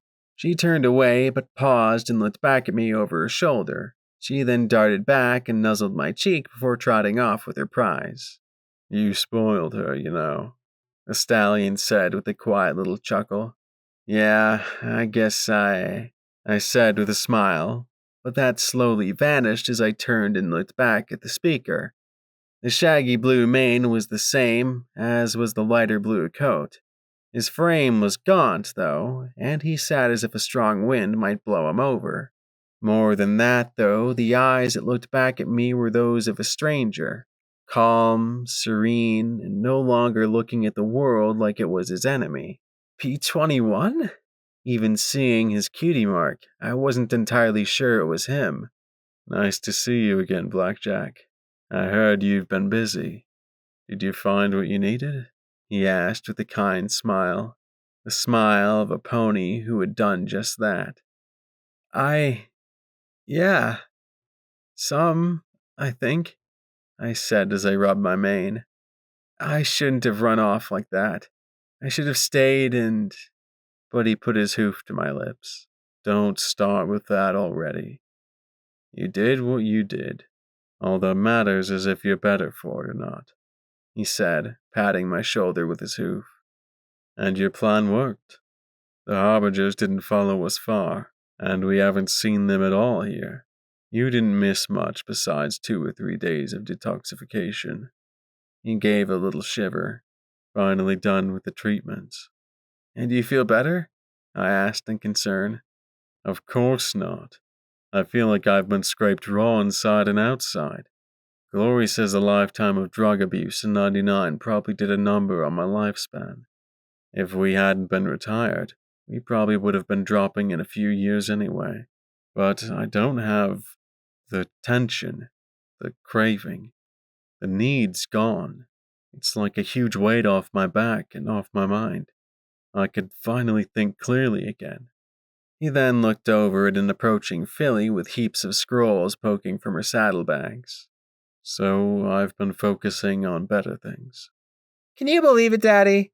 That guy's building his house right by that septic trench they call a toy. Scotch tape silenced as she saw me sitting there, then let out a squeal. Blackjack! She charged up the road at me, shedding rolls of paper right and left before hugging me fiercely. Immediately afterwards, she started coughing. Careful, P21 warned. I picked up one of the scrolls with my magic and carefully unrolled it. It showed 4 toilets and a shower, along with some extensive plumbing. I'm fine, she rasped, then smiled at me, and her eyes shot open in alarm. Blackjack, don't look at that! She threw her forelegs around it, yanked it out of the air, and hugged it to her chest. I floated out another one and opened it up to look at some kind of house. She eeped and grabbed that one too. Don't look at my drawings! They're horrible! Another bout of coughing made me stop. Are you okay? I asked. Yeah, Glory says it's some bug I picked up when she put in the new lungs. Got a wicked scar though, see? She lifted her chin and pointed her hoof at a straight, raw red line that started under her chin and went all the way down to the collar of her utility barding. I tried not to think of Sanguine leading a little blank copy of Scotch away. It's post-operative pneumonia and you should be in bed, P21 said firmly. Scotch blew a raspberry. I promised Glory I'd keep you from overexerting yourself. You still need a few days and several more healing potions to get the infection out. An ovation right now would kill you. Good thing I hadn't taken her with me. But what are these? I asked as I floated one of the papers she dropped over to us. Scotch Tape fidgeted as she looked down at her forehooves. Just some, ideas. Ideas? I asked, opening the scroll to look at some sort of diagram of something. For the town? Since I was sick and couldn't do anything, Scotch said, then gestured around. I mean, have you seen this place, Blackjack? Every pony's working and throwing up whatever they want. Half of it's going to be falling down in weeks, if not days. You've got a ditch filled with poo running through the middle of town. And the money from the manor won't last forever. She reached over and looked down at the plan in her hooves. I always liked thinking up ideas in 99. But I was in maintenance. We never built anything new. We focused on keeping everything how it was. I thought about how I'd felt when I'd played the contrabass for the first time and was wondering if maybe I might have had a different life if I'd been allowed to play. Well, maybe this will be how you get your cutie mark. Maybe your destiny is to bring plumbing back to the wasteland. I'm gonna have a toilet on my hind end for the rest of my life, Scotch Tape pouted as she slumped. So why don't you try to build one of these designs? I asked. One that's not a toilet. She huffed softly. 'Cause no pony'll listen to me. Every pony's fixed on doing their own thing, and no pony's thinking about what we're gonna need. We're gonna need a doctor, some place for fixing things, need to move the minefield further out, need to get that stockade finished and matched up and plated with scrap and reinforced with dirt or something, need a place to store food and maybe a mess hall, need to make bunkhouses for the Crusaders, we're gonna need a school. You can't just throw a story or two on top of a house. She sighed as she looked down at the paper. Besides, I don't know nothing about real engineering. I just fix up toilets. I patted her mane. Scotch, you know more about building and fixing things than any pony here. You've been training to do maintenance work since you could play. Heck, I bet you had a steam assembly for your first toy. If this place is going to be a real town, it's going to need ponies like you. Yeah, she replied, but I could tell her heart wasn't quite in it. Maybe I can talk to Charity. I know she'd be glad to have some of this stuff organized. For some reason, the name of the Philly shopkeeper set my mane on end. Did I owe her money? I thought I was all paid up, but wait. Had I paid for that wild Pegasus she sent me on my birthday yet? Shoot. I didn't know for sure. Anyway, I need to get going. I really, really need to see Glory, I said as I rose to my hooves and backed away. The pair looked at each other with worried expressions. P21 said evenly, Maybe we should go up with you, Blackjack. Glory's, well, kind of upset. I sighed and smiled. No, it's okay. She has a right to be. I turned and looked up in the direction of Star House. Actually, there's a whole lot I need to talk with her about. I've got a whole lot of apologizing I need to do. for running off, for making her worry, and other things. You've got a ton of making up ahead, and I'm going to enjoy every minute with her." He frowned in worry, looking more like the P-21 I remembered. I rose to my hooves. "Where are Rampage and Lakunai?" Well, Akunai said something about a dress when we saw her this morning. And Rampage... Scotch trailed off as she looked up at the graveyard and the hillside above town. A red-maned pony stood out amid the gray-green grass and the white headstones. She was at her daughter's grave, if I guessed right. Is she okay? "No, she's not," I said softly, shaking my head. "She found out something about herself, and it's bothering her terribly." I patted Scotch's head.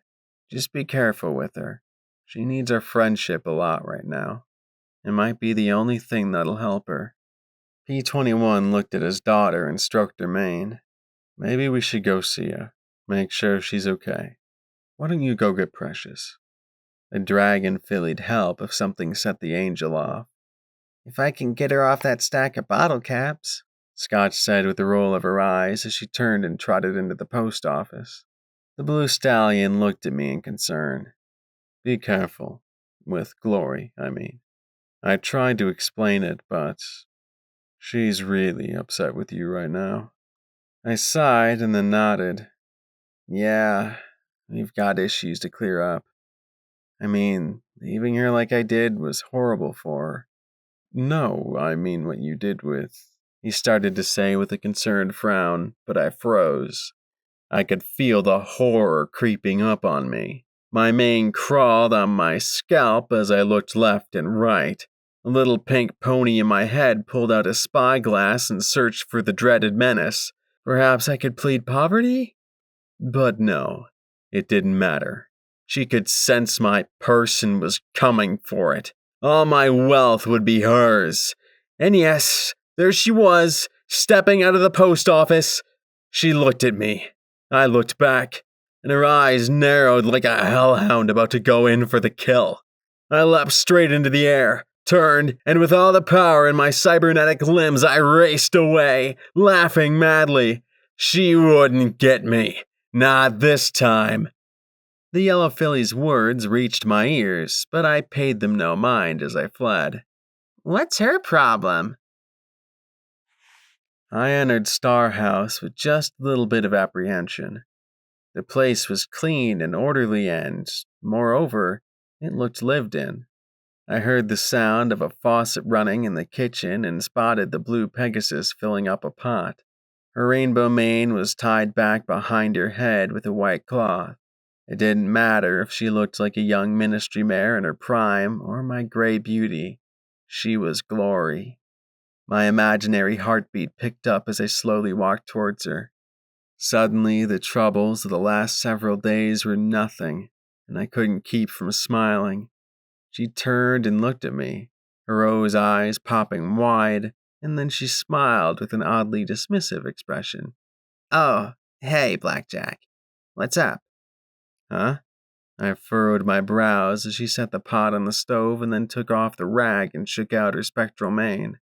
Hi, Glory. P-21 said you wanted to talk to me about something that upset you. This wasn't quite what I expected. She smiled and approached. Oddly enough, my mane picked now of all times to get itchy. Whatever it was, I'm sorry. I'm just so glad to see. She silenced me with a hoof to my lips, smiling up at me before her expression turned concerned. Now, before anything happens, I want to know how you are. Any injuries that need treating? Radiation? Taint? Anything like that? No, actually. I smiled and looked down at my foreleg. I was just at Rover's. He fixed up my legs just fine, and the talismans. But again, she silenced me as she put her hooves around my neck and gazed into my eyes. What about emotionally? Are you better now than when you left? Oh, absolutely. I was in a really bad way there for a while, but, well, I found some help too. And I got shot up a lot and died again, but I could tell her about that later. So, in other words, you're in good shape. Tip-top?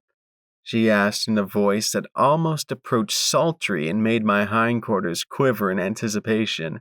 This was damage control I could handle. Yup, 110%, I said as I smiled goofily. Her legs tightened around my neck as she said softly, "Good."